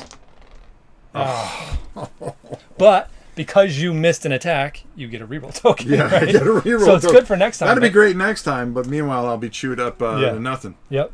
All right. So that's my turn. That's your turn. Now we'll go with the exile quickly. So. Let's just have some fun. He's got some fun abilities that I want to actually try to use. He's got headbutt. Because this is going to be our last turn and then her last turn to see how bad we get chewed up. And then we're going to take some questions and stuff. And then we're going to talk even further about what you can expect going forward, what to see, what Mike and I are going to be doing, because Mike's in the room here, which would be good, because I really want you guys not only to take this video that we're making and see what's going on, but also see what Mike's got planned, because Mike and I are committed to this, and we're really going to showcase this. Go ahead. Sorry, I talk a lot. I'm going to do a fun attack. I don't know if anybody has seen the big fight scene, our artwork with the fight scene. It's got the Broodmother in the middle of it. It's got the Warden up front, and the Rangers kind of over here, and the Priest is in the foreground. Did I put that in there? No, I did not. Okay. It's on our. Where is it? I might have put it in there. And we've got a big piece of artwork that it's going to be our box art. It's the one that's got the giant Broodmother in the center. It's got a Priest in the front left and the Ranger in the front left, and we're all fighting the Broodmother, right? But if you look in the upper right hand corner, it's the Exile flying through the air, about to whack the Broodmother in the neck with his axes. That's exactly what I'm going to do. I'm going to do that right now. Look at you. This is called his leap attack. Okay. He can leap over a character. Let me go up top here. Okay, there we go. All right. He gets to leap over a character and perform his attack. Now, I'm just doing it for the thematic presence of it. It would have been cooler if I was over here, because if he attacks the rear location when he lands, he gets an empowerment token. Right. But I'm just doing this for the sake of it, because if you look at our box art, he's literally like this about to attack it. So I just wanted to do it just to have fun. So he's basically jumping up, like he's running up the rat's back, coming up over the top of it to form an attack over here. If there were any enemies over there, he would knock them back. So it's a really cool, fun attack. It only cost me 3 Animus gems, and it has a cooldown of 2, so I put that on cooldown. That's Roaring Charge, sorry. Where's my thing? Leap attack. A cooldown of 1. Perfect. Cost me 4. So I spend my 4 gems. And now I get to do my attack. Any character in that that's knocked back, I gain if I'm attacking the rear, which I'm not. I land on the opposite side. Okay. So all I did, I just basically ran up the rat's back, came over here, and I'm about to do my attack. He can only do basic attacks. All right, they're screaming that you better pull this off. Okay. There's a lot of pressure on you right now. 5 dice. I have a reroll token. 5 dice. He has a reroll token. I have 1 miss. I got a reroll token. Oh. Boom. Okay. So we got 2, 4, 5 points in damage. So 5 points in damage when 2 defense does 2 health. Now, 2 health. Here's the front location right there. Right. I'm closest to her left flank. Yeah. So that would be her left flank. So I'm doing 4 points, 5 points in damage, 2 health. That 6 goes down to a 4. And I still have 4 gems left, so I can still go. So I can throw a weapon at a rat. Nah, that's not going to do that much. I can do a sweeping attack. That's not going to do much. I can headbutt the thing. That's an interrupt. Or I could do a tree climb. Oh, I got this one back from the last turn. So I'm just going to do my basic attack ability. Okay. This is just my basic attack. So I'm going to do another one, spend 3 gems, and do another attack. Let's have fun with this. I'm going to roll every single white dice. Look at you. See what happens. That's what I'm talking about. I could actually pull more cards if I want to, too. We don't know how many misses are in there, though, right? Yeah, we don't know. Actually, do people want me to use cards or dice for this? I'll do 10. Whatever it is, I'll do 10 of them. But should I do cards or dice? I think you roll.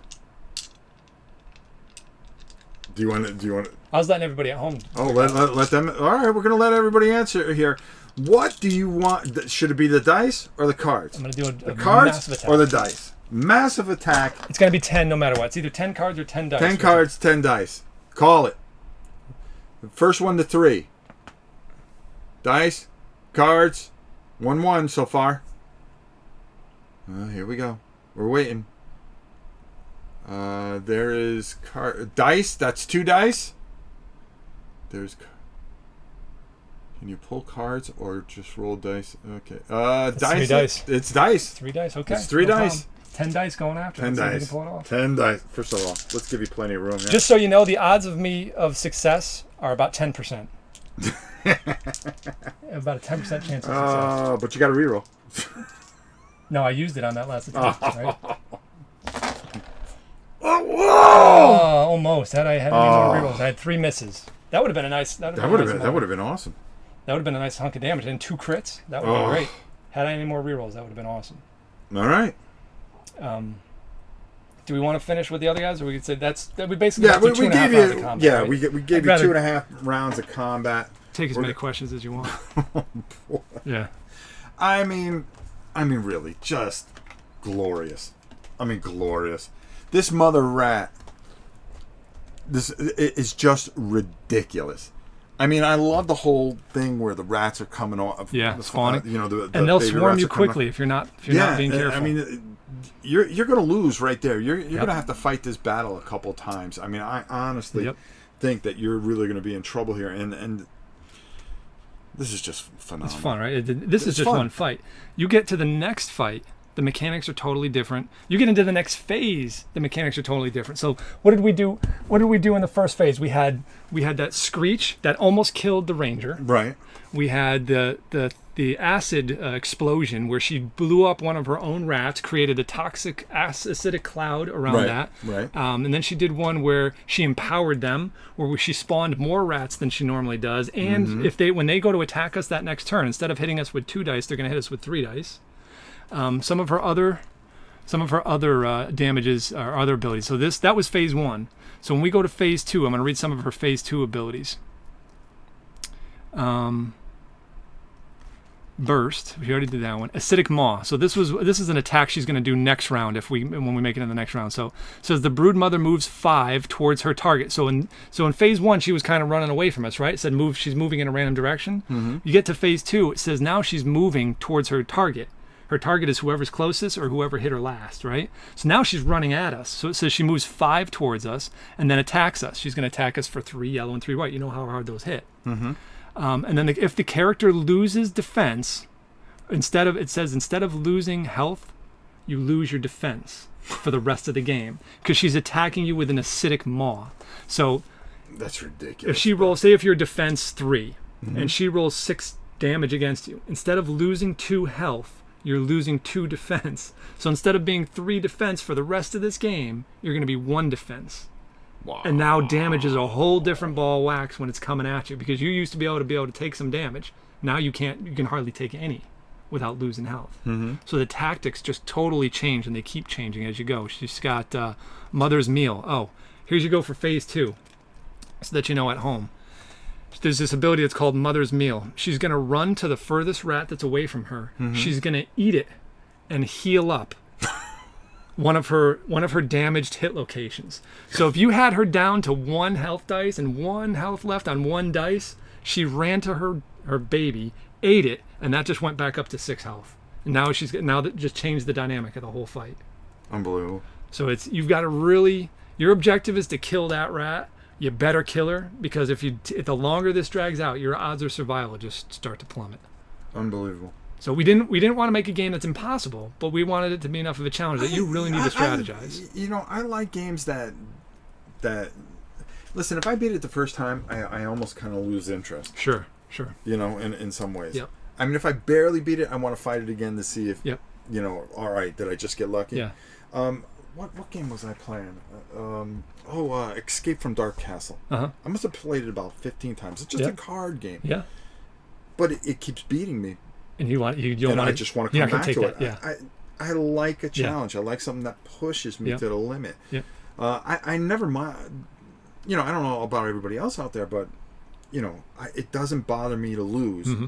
Me either. I like that. I like to be challenged. If it's too easy, honestly, too cupcake. We've probably played the Broodmother fight internally with our playtesting 50 times in the last 2 years. In the beginning, we almost never beat her. She was that difficult, and we saw how fun that was, but we knew that at the long haul, it's just kind of gets to be a grind. Some people could be frustrated. That forced us what it did is it gave birth to some of these new combat ideas that we came up with to make it a little bit more fun, like the reroll tokens. How when you miss an attack, you get a reroll token back. It's kind of like that game Too Many Bones, where at a certain point, we don't want there to be this feeling of constant failure. So even if you miss an attack, at the next time you're coming back, you've got that in your back pocket to really use. All right, so Helen has a whole list of questions, and Helen, as you can see, I put a new thing on here, so she can't stand editing. What she does is put the covers on my videos. Yeah. So I had the space field for like 1,000 years, so I finally changed this. Looks great. This is great for D&D and stuff like that. That's what I thought. So we're going to answer a whole bunch of questions. We're going to do everything that we can for you guys. At Rob, have you done any story sections all the way through? Yes.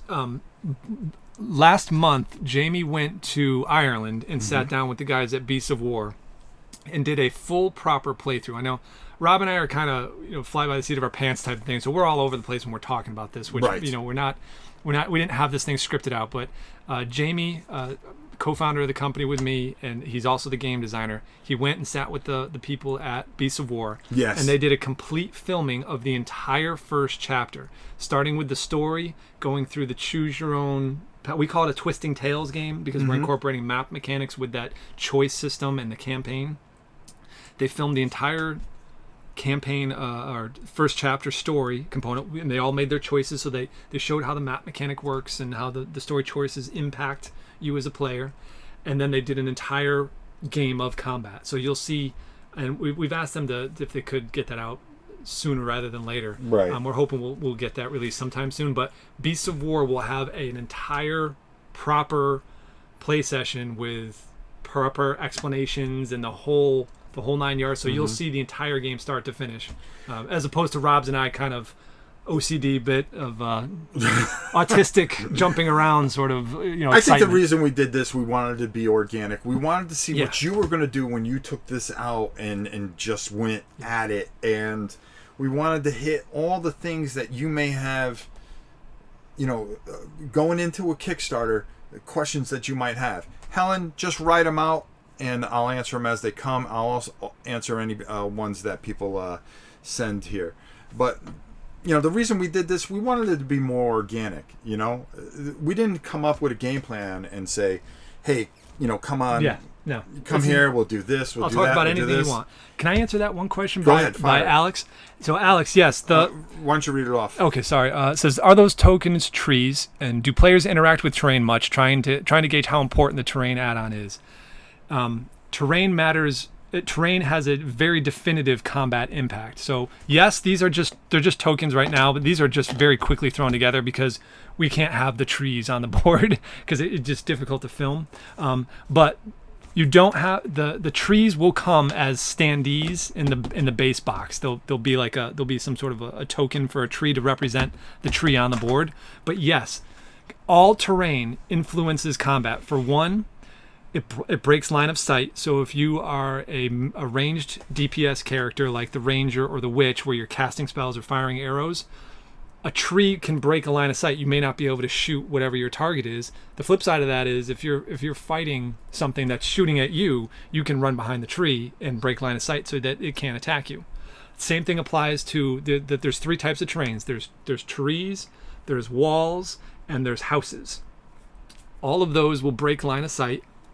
And they also obviously break movement. So if you happen to be up against an enemy and you're on the other side of the wall, it has to run around the wall to get to you. So it's another way to protect yourself, especially if you're a ranged character, again, like the Witch and the Ranger, who don't have a lot of defense. So they need to keep space between them and their threat. You might want to hide behind a wall or hide behind a tree because it takes that much longer for that enemy to get to you. Also, we were kind of talking earlier about how things like knockback can hurt you. So in this game, if you get knocked into terrain, anytime two things collide, anytime two models or a model collides with terrain, they each suffer an attack. So, for example, if can we go to the overtop real quick? Yeah, sure. Let's say there was an attack where the Broodmother didn't attack and it knocked back the exile into the priest. Let's say she didn't attack and it knocks him back 2. So he gets knocked back 1, 2. Colliding with the priest, first of all, he would take the space from him and he would knock him backwards. But they would each attack each other for the value of their defense. The exile is a defense 2. The priest is a defense 3.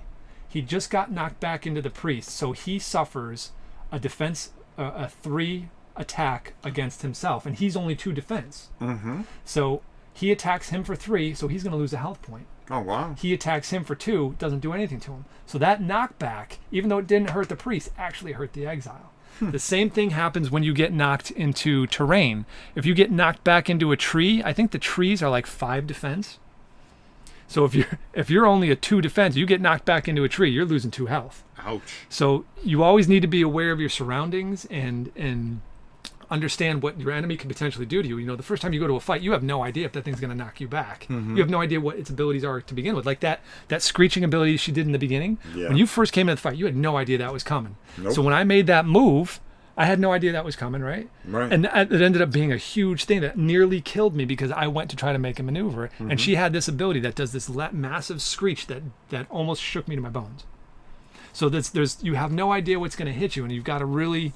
You really got to think You got to protect yourself. But yes, terrain, in addition to breaking combat and kind of keeping distance between you and your enemies, it also can hurt you if you get knocked into it. Or you could use it to your favor. You can knock one of your enemies back into terrain and it'll do extra damage. Okay. Can you explain how leveling up works and how heroes get better weapons? Yes. So when you complete a story chapter, you're essentially going to level up. Mm-hmm. When you level up, you're presented with a whole bunch of choices. For starters, when you beat whatever it was that you're beating, typically you're going to be rewarded for something. The first thing you're going to be rewarded with is unique items that will drop from that boss. Mm-hmm. So just like in traditional MMORPGs like World of Warcraft, you know that when you wanted that armor set from like Ragefire Chasm or something like that, you needed to go beat that boss to get that armor set. Mm-hmm. It's just like that in this game. So when we killed the Broodmother, she's gonna drop unique weapons and armor that only she drops.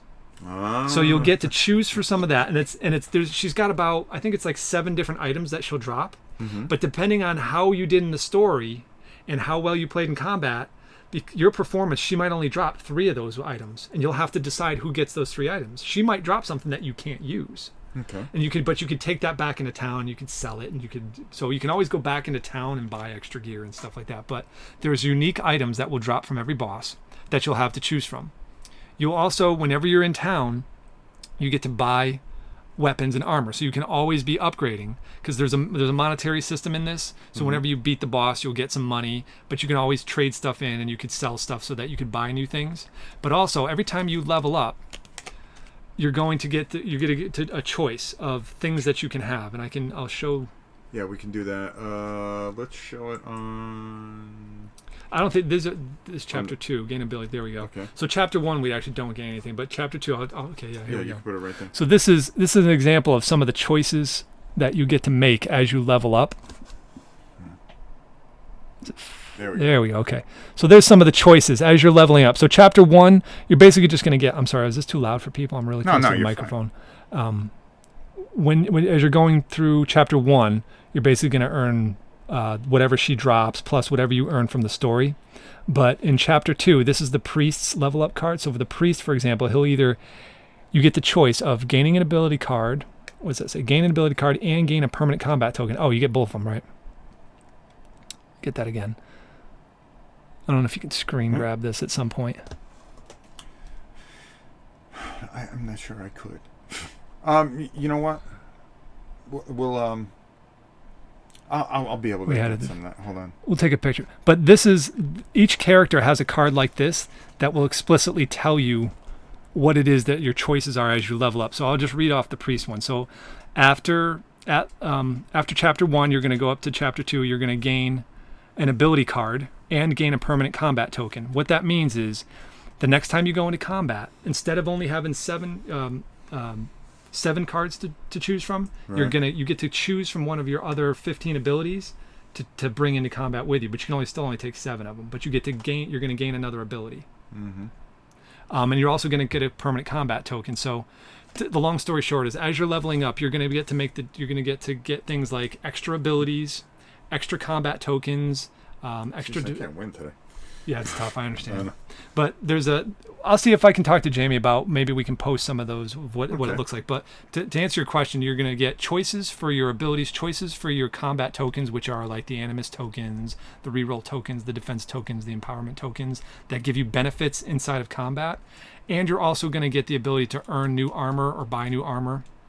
So you might have access to a new hammer that you didn't have access to because you're now a level 2. So now the tier 2 items are opening up before you. So you get to replace that axe that didn't have any empowerment on it with one that gets all kinds of empowerment on it, right? Mm-hmm. So it's after every single fight, after every single chapter, you're going to be presented with those choices. You're going to basically swap out your gear with better gear, and you're going to get better abilities. You're going to get better, more access to those combat tokens. Because when you start playing a full round, a complete game in a complete combat scenario, those tokens are invaluable. How many times did we use reroll tokens in that one fight? So if you're stacking reroll tokens as you're leveling up, because that's a choice you make, it's not telling you have to take a reroll token or you have to take a defense token. It's however you want to build your character. You might decide that I want to stack reroll tokens. Another person say I want to stack defense tokens because I don't have a lot of defense. And they don't OP anything, because what happens is you end up, as quickly as you get them, is as quickly as you're using them. And they're only used once in combat. You refresh them after every game. So when it says you choose a combat token, you only use it once for that encounter, but you get it back when you go to fight the next boss. So you always have those as a pool of resources to draw from. How much surface level detail / finish is there to be done on the character minis? What percentage completion would you say they're at?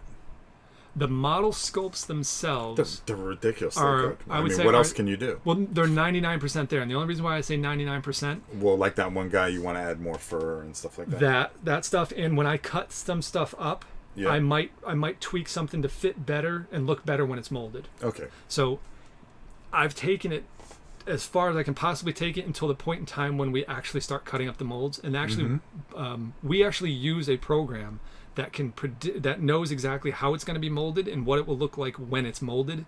So we basically simulate the molding process so that I know exactly what detail is going to be on that model when we go to production. So I can do that all before we go to production. I'll know exactly what that's going to look like. So I might tweak the model to make it look even better. Like if something doesn't look that good in the molded, after we do the molding simulation, I might scale something up to be a little bit bigger just so it pops better. Or I may make like one of the runes on the shoulder of the warbear, I might carve it a little deeper just so it pops a little better. So it's little tweaks like that. But the models that you're looking at a minimum are going to look like that from a detail standpoint. Is there going to be some content that won't be family friendly? No. Okay. Even though I think we have to be 14 and up just because you're dealing with death and gore and stuff like that. There's no profanity, there's no nudity, there's no sexuality, there's no gore or anything like that. I mean, other than you lopped off a tail or you're being eaten alive. I mean, that's gory, which is why we're saying it's 14 and up. But there's no risque artwork. We wanted something that was family friendly, with the exception of, yes, you're going to cut the head off of something, right? I mean, it's a giant rat or something like that. But there is no profanity, there's no nudity, there's no sexuality, there's no drug use or anything like that. It was intended to be accessible to everybody. We didn't want to alienate any age groups. We didn't alienate or any people that that would be offended by any of that content. Absolutely. Can you address the insert? Is it designed for quick setup? Will sleeve cards fit? Yes. The sleeve card question, I'll have to ask Jamie that one because we're deciding how to deal with the sleeve aspect now. The answer to the original question is yes. The way we're going to package this game is going to be so that you can pop things out instantly, get them set up, put them right back in the box. So the tokens will be in trays, the dice will be in trays, the cards will be properly placed in trays with dividers and everything else like that. So when it comes time to set up that game, you could be in the game in less than 10 minutes. And when it comes to pack up, it's just however long it takes to put the dice back into that tray and stuff like that. For the sleeving aspect, that's a good question because we haven't figured out what the definitive width of what that tray needs to be for the item card. So we might be able to make that adjustment now and to accommodate a sleeve, but it kind of expands things a lot. So it's a good question, and I'll ask Jamie about that, how we'll handle the sleeve piece of it. But the entire game is going to be packaged so that you can get in and out, pack up, pack down as quickly as possible. We don't want people spending a half an hour packing or unpacking the game. Really quick, we're going to answer every single question you have. That's the whole point of this, to make you feel confident going into this Kickstarter.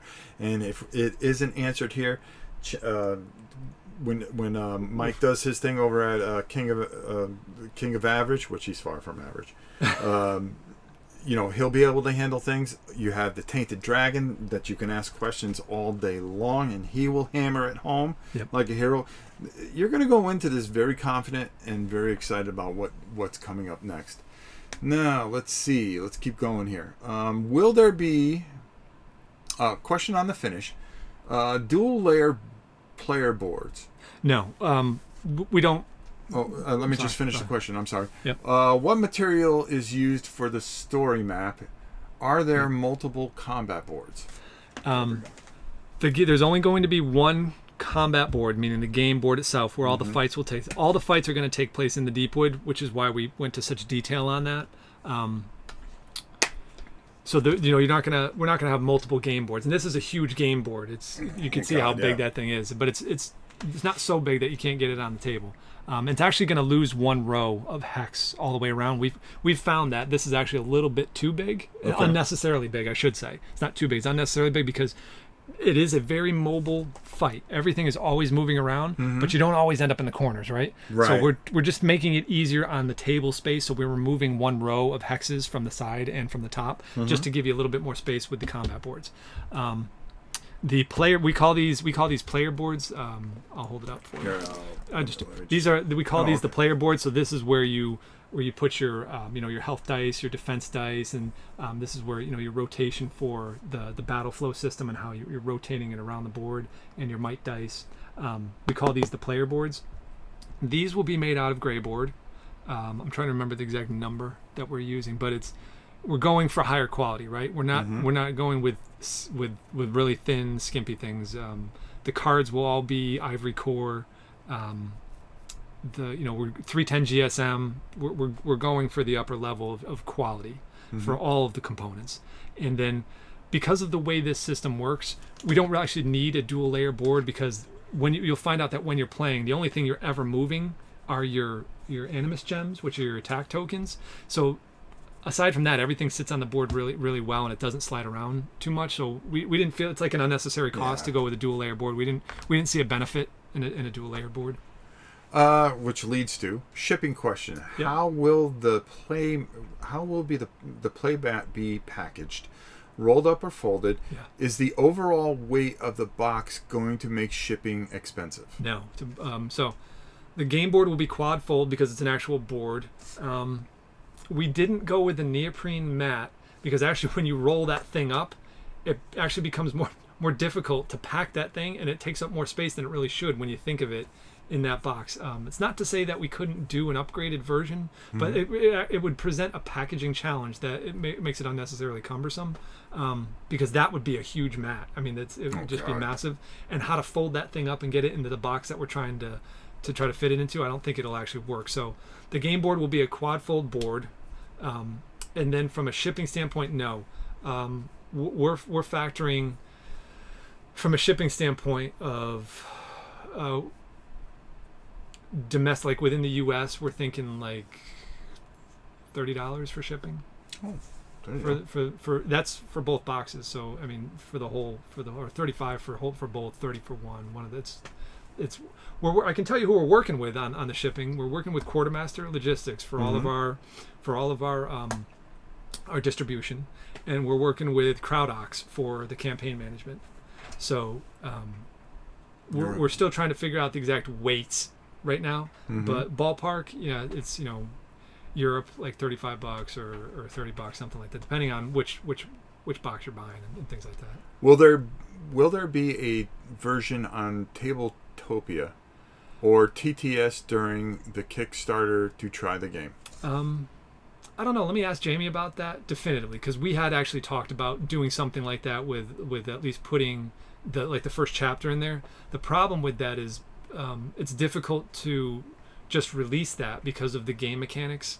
We have the rules are written, but the graphic design for the rule book is not done, and we're just very hesitant to put it out there because somebody might think that that's actually what our graphic design quality is going to be. So what we did to counteract that whole, people always ask, can I download the PDF of the rules? Paul Grogan is actually doing the rules with us, and he's doing the videos right now for all the rules. Yes. Okay, cool. So when we go to Kickstarter, Paul Grogan's rules videos will be available to everybody to watch, because we aren't going to put a PDF of the rule book out. Really nice kid. I got we were missing each other at conventions. We finally got some time to spend. Can you talk about the different characters? We already did that earlier in the video. You can check that out. We broke down pretty much most of the characters. Yeah. Is there like a lore thing that we wanted to go into? I could tell you, we could talk about that all day. If tell you what, I mean, we can always, if it's the character classes, like the mechanics of it, I can kind of write something on BGG if you want to. If there's something that we don't answer, I think that would. Or if you wanted to start a thread on BGG, either Jamie or myself will go through and we'll see if we can't put a good explanation of kind of some of the mechanics that are in the philosophy behind the different character classes, and then even the lore of it. I mean, that's something Paul might have fun with the Tainted Dragon Inn, of explaining what a priest is in this world, what an exile is, how people react to the Warbear, how people react to the Adendri Ranger, things like that. Have you considered a neoprene mat for the game board, or maybe as an add-on? We did, and we haven't really revisited it from an add-on standpoint. I know that we wouldn't put it in the base game that we ship because of the packaging challenge, because this is such a big mat. Getting that to fold up and sit nicely in the box, or even roll up and sit nicely in the box, would be just a difficult mess, which is why we're going to go with the game board for the base game.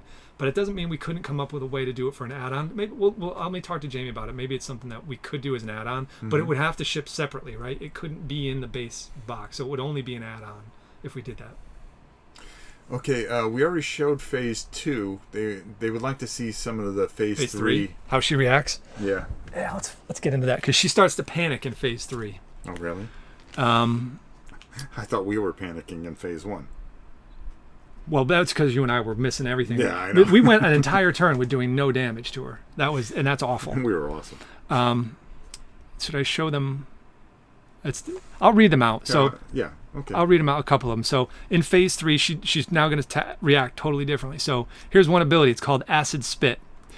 So in phase 3, so that you know, once you get through phase 1 and phase 2, she stops spawning the rats because she realized she threw everything she had at you. They're not doing any good. So now she's got to figure out how to get out of this situation. So there are no rats spawned in phase 3. So if you manage to wipe them all out, now it's just you and the broodmother. Or if you left whatever you left behind and didn't kill, that'll still be on the game board.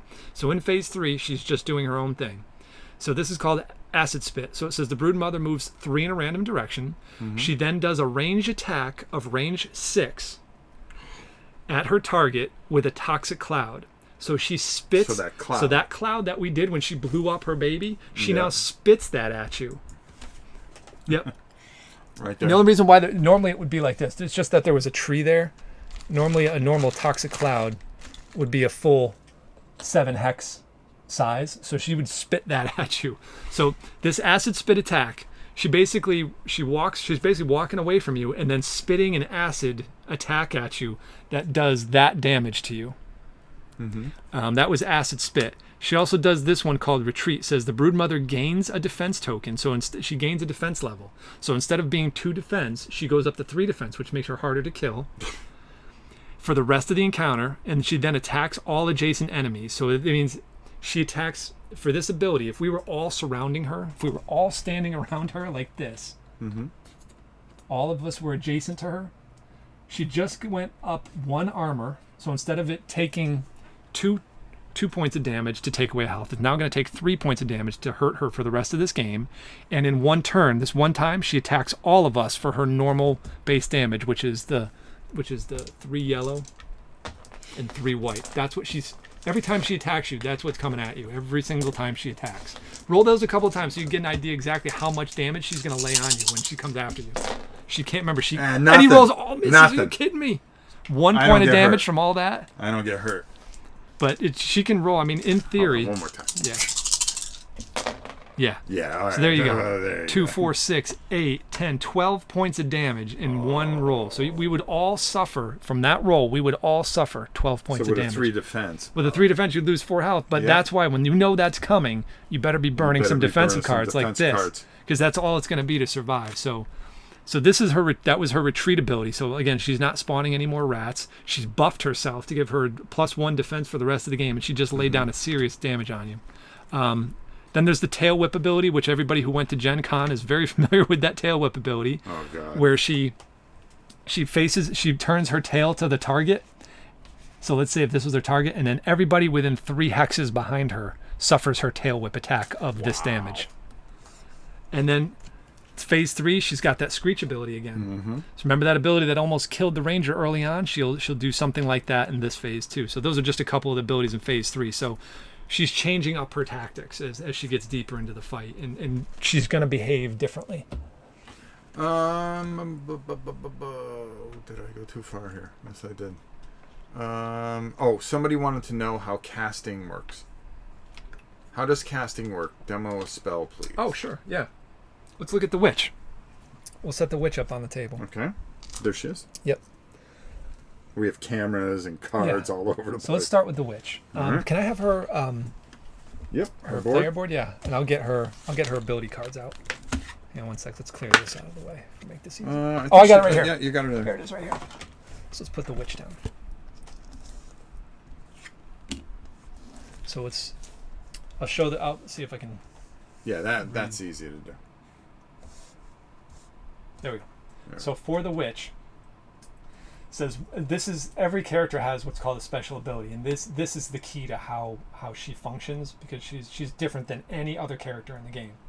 So what this says is once per turn, she can either place a fire token or a water token within 3 hexes of herself. So she can either place 1 token, or she can spread an existing token to 2 adjacent hexes within 3. So what that means, I'll come back and read the rest. What that means is, here's the witch model. Do you want to zoom in a little on that?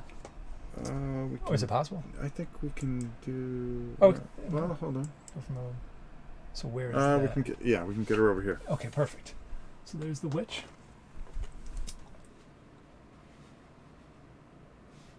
There we go. Put it right there. Move that other way.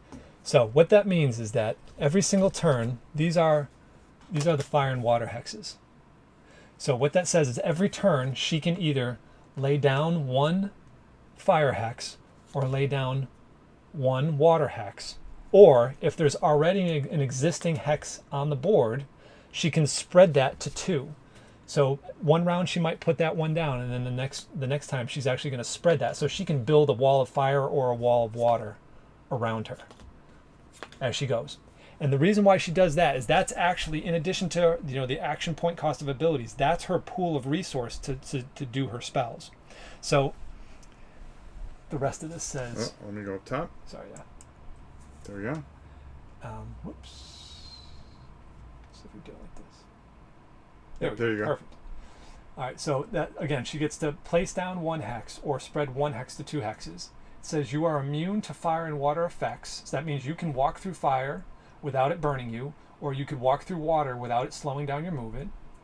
And conduit says all your spells that can reach the warden gain +2 range and can have a line of sight from him. So this gets into that synergy that I've talked about in other conversations between the warden and the witch, how they play off each other, how he's kind of anti-magic. So what that means is her spells might have a range of, like a range of 5 or something like that. When you get the warden into play, let's say that, we'll do it like this. 1, 2, 3, 4, 5, 6. Let's say she were here, and she has an ability that can only go 4 hexes. So 1, 2, 3, 4. This is the farthest that she can cast that spell. Mm-hmm.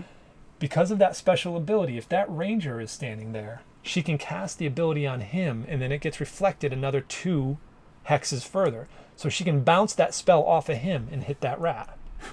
So there's a synergy there. And there's also some defensive things that allows him to protect her more than anybody else in the game. So those are her cool special abilities. But so when it gets to her actual abilities, let me pull out her actual spell abilities. So remember before when I said every character class has 15 total abilities to choose from? Right. She's got 22. The reason why she has 22 is because you can either run her as a fire spec or an ice spec, or anything in between, right? So, go ahead. No, I put you up top. Oh, perfect. Okay. So, where is that one's fun? Fireflies. Send 3 fires between you and 3 enemies within 4. Roll 2 red for each firefly attacking enemy. Okay, perfect. Yeah, there's so many of these. Elemental fusion, flaming whip. Where's the range on this? Additional cost, range 2. While you're looking for that, are you planning any stretch goals to unlock? Oh my god. We have stretch goals that add more playable character classes to the game. Mm-hmm. We have stretch goals that add more game chapters, more story chapters to the game. Okay. We'll have stretch goals for different model sculpts. Okay. We have stretch goals for different game components. And then what was the last stretch goal? But so yes, there are stretch goals that basically increase model count, increase chapter count, increase game content, so on and so forth. So a $99 buy-in could get you some serious character classes. Like we start with 6. We will go way, way, way above 6 when we're done. Okay. We're going to kind of speed through these. Go ahead, yep. And we'll give you quick answers on this. How much more do we have to pay for monsters minis and terrain minis? We haven't announced that yet. We do have the price set. We're trying to figure out when the right time to announce that yet. The actual definitive number. Fair enough. What I can tell you though is that when you compare how many models you're going to be getting, the size of the models. I mean, you're that giant rat. God. You're going to be surprised at how cheap it is. Yeah. It's And not. that- It's not heavy. I'll tell you this: that the entire game, with all the models and everything in that, will be beneath $200. Okay. What is the weight of the core box without minis? The core box will only And where ship are you shipping with. from? Florida. No, Oh, we're using Quartermaster, Quartermaster. so Oh, that's right. they'll be shipping from distribution partners throughout the world. That's right. So they would be fine there.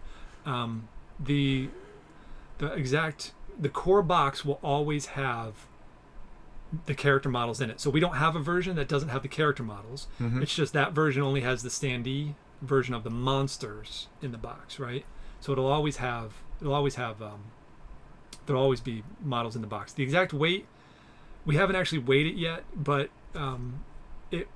we've chosen the shipping prices based on what we understand our weights will be.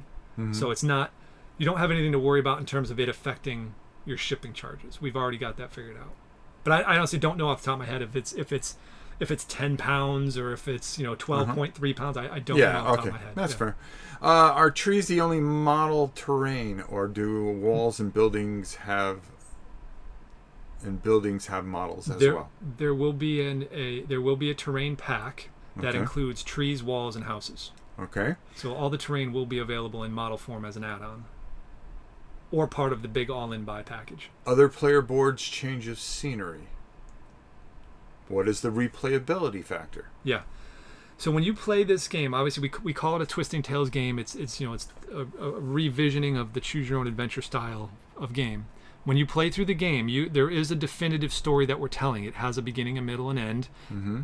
The question is what did you experience on that journey? So similar, like when you watch a sitcom, there's always an A story, a B story, and a C story. Mm-hmm. The A story is what spans the entire season, the dynamics between the families and stuff like that. The B stories is something that's going on with one particular character that it goes off on its own tangent. And the C story is something that you'd probably resolve right there in that one episode for the week. Mm-hmm. So we have that same kind of flavor in our game. So the A story is our complete game that will eventually you'll get to an ending of this game that shows an outcome of some type. Like there will be a revelation of what's going on in this world, or you might have even found out that you prevented something from happening in this world, or you might have caused something to happen in this world because of how you played the game.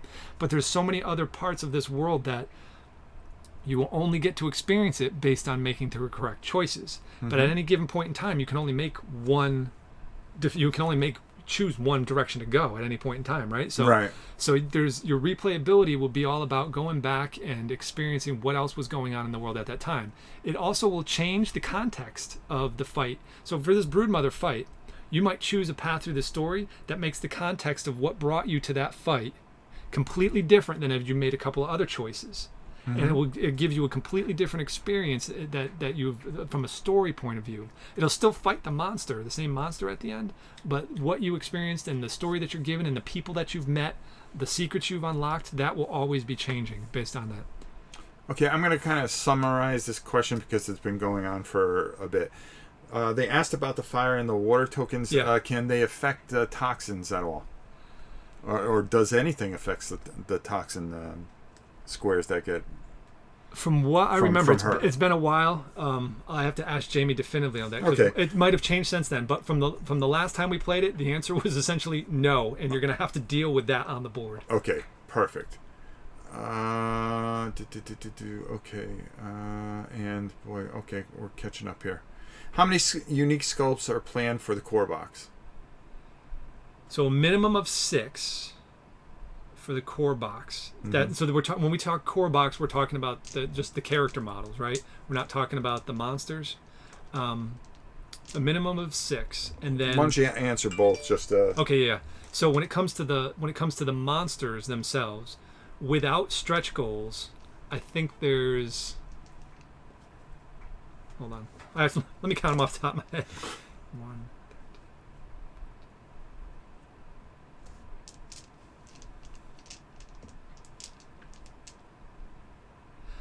Without the stretch goals, I think there's 40 models in the monster box. With stretch goals, that almost doubles. Nice. That's what I'm talking about. Yeah. Are there any random missions or anything fit or is everything fit into the story? Do we ever get to choose between story or side quest? Yes. Okay. Yes to everything. And not only that, and going back to replay value, you might be presented with a situation in the story where you need to choose sides of like a dispute, and that will completely affect not only you in that chapter, but potentially you in future chapters. Mm-hmm. So you could always go back and then replay it and choose the other side of the battle or the dispute to go through, and it can completely alter your future from that point forward. Okay. How many cards in a monster AI deck are the AI cards shuffled when the stack is depleted?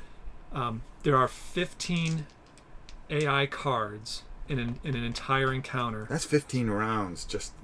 Yes, that's right. So and those are divided into 3 phases. So there's 5 cards. You ain't lasting 15 rounds. No, in you're a chapter. hurting. You're so dead. there's 15 cards, each divided up into 3 phases. So that's 5 per phase. And yes, if you go through an entire stack of cards and you haven't exited that phase, you met the conditions to exit that phase yet, then yes, you would shuffle them up and start over.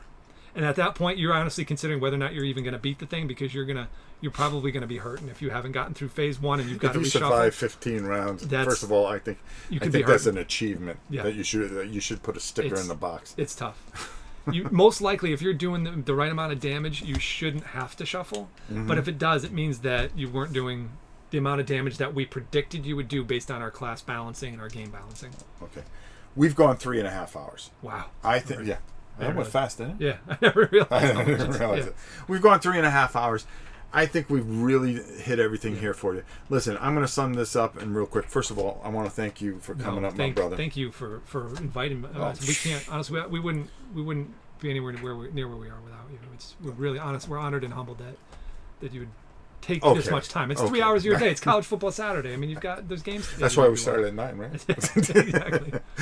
Nah, hey, listen, you have a fantastic support system here. I mean, you got Mike, you got the Tainted Dragon, you got all these wonderful people working on this project. There's so many people that believe in this project. And the minute I saw it, and I'm sure Mike, when he was at Gen Con, he saw it, which I wish I ran into you, Mike.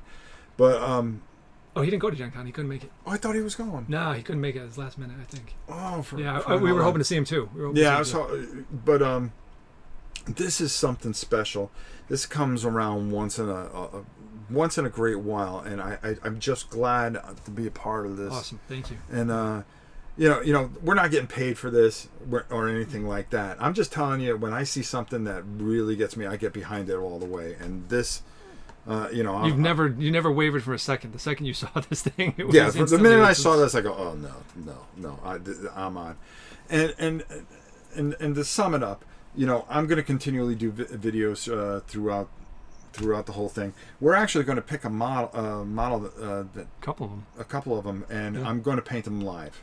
So you're getting this one no matter what. Yeah, this guy. I'm gonna try to make a little diorama with a couple of heroes and stuff like that, and really just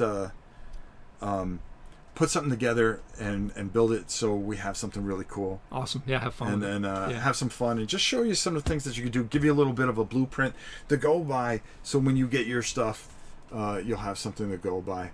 I would have set up something for both of you had I next year for sure. Gen Con. But listen, if you're not subscribed to King of Average, go over there. Click the subscribe button. If you're new here, hit the subscribe button, hit the like button. You're gonna see this fantastic game here and there, and I'm telling you right now, you're not gonna regret it. You're gonna see the whole process, and we're gonna keep you informed. And that's the most important thing. Yeah, and you know, people have asked why we haven't put more marketing out. Well, the marketing's just starting. We didn't want to start so far out that by the time we got to Kickstarter, it was everybody's exhausted, right? Yeah. So now is when you'll start seeing a lot more videos come out. Oh God, yeah. From the different channels. Like I said, Beast of War, we drop the full gameplay videos in the next week or two. Plus, we live on BGG. I'm always on BGG. So if there's any questions that weren't asked today, that's why I got the jersey there, guys. If there was any questions that you had that weren't answered today, we're always there and we'll always answer those questions. It's, you know, Paul answers questions. He does the stuff with the Tainted Dragon in with our role playing. If you have questions about the world, but we'll answer gameplay questions. We'll try to start posting more like shots of the cards or something like that. If you have questions about those things, we'll answer anything that you got. And we're going to do everything that we can. I know on both channels to answer your questions too. So don't be afraid to email me at novaprime860@hotmail.com. If they're inundated with questions, I'll be sure to hit them with questions and get an answer for you one way or another. We're here to make this successful. This is something special. I'm telling you right now, this is something special. And I took off my glasses and there's Which one do you want? coming in. Done and done. Lots of Oathsworn covers for both of us. Awesome, I think. Thank you. Yeah, no, definitely. And hey, Mike, did you get your models yet? I know I sent you a couple. yeah, Mike, I'm sure is going to be painting some things. I'm going to paint some things. We both have different types of styles, so you can pick which one works for you, and that's the beauty of it. Like I always tell you, it's how you see things through your eyes and paint things. And this is just I keep on saying something special because, man, once this takes off, I can't wait to see what you do with it in the world that you build with this. The tip of the iceberg. That's the thing. This is just the start off. Yep. People are already wondering, okay, because what do you got next? Yes, we haven't even. There's all the stuff we have yet to show you within this game. There's all these new character classes don't that think we've this never is shown. Right? Just it. Right. I mean, there's a lot going on here, and every character class is different. We haven't even shown you the other character classes yet. And then when we do the next game, it'll be in the same world, same thing, but all new models, all new story, all new everything, all new classes. I mean, all 9 yards. There's no ceiling. Yep. Okay. Listen, we've both said it all. Yeah, we've done it all. I appreciate all. All the time. 3.5 hours. We've done it all. Yeah. There's going to be more. Listen, the date October 8th. Yeah, coming soon. October 8th. You didn't think I was going to miss that, did you? No, I did. We spent 3.5 hours and we didn't even talk about the date really. That's okay. I mean, we've been saying it for so long. I mean, most of our community, the people that's been following it, they're the ones that are usually the first one to go. It's but I want to make sure that we get the people that are just popping in now and just sticking their heads going, what's this all about? Well, I'm telling you, it's on. And this is fantastic. October 8th. What time do we have done? I don't know if it's I honestly don't know. If it's like at noon or whatever. Listen, I'm going to let you know. We'll have a ticker if we have to. Yeah, we've got the ticker on our website. Well, there you go. But I don't think that's as accurate in terms of if it's at noon or if it's at 3 p.m. or whatever it is. Eastern Standard Time, whatever. Yeah. Okay. Yep. All right. We've done it all. We told you all. We did some combat. We talked about the game. We talked about characters. We got so many things. And you're going to be seeing some painting videos. And don't forget, Mike's going to be doing coverage over on King of Average. I can't tell you again to go over there and subscribe. Fantastic guy. Yeah. In it for the passion, not for the glory.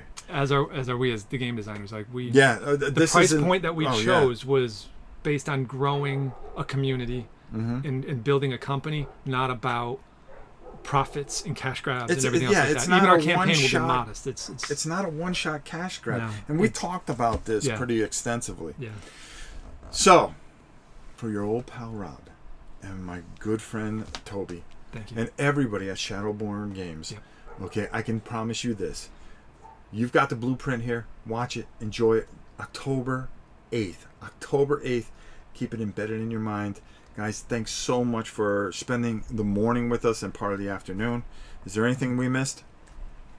No, I think we're good. No, like I said, come to BGG if you got anything. And if you have anything, come to BGG. Yep. There's so many different ways to get a hold of us. We will do everything we can to make sure that you have the information to buy the right package for yourself on October 8th. Until next time, for us both, we'll see you guys soon. Thank you. Now, Ellen always tells me to hold on for a second and let everything else catch up. Okay. So I got to hold.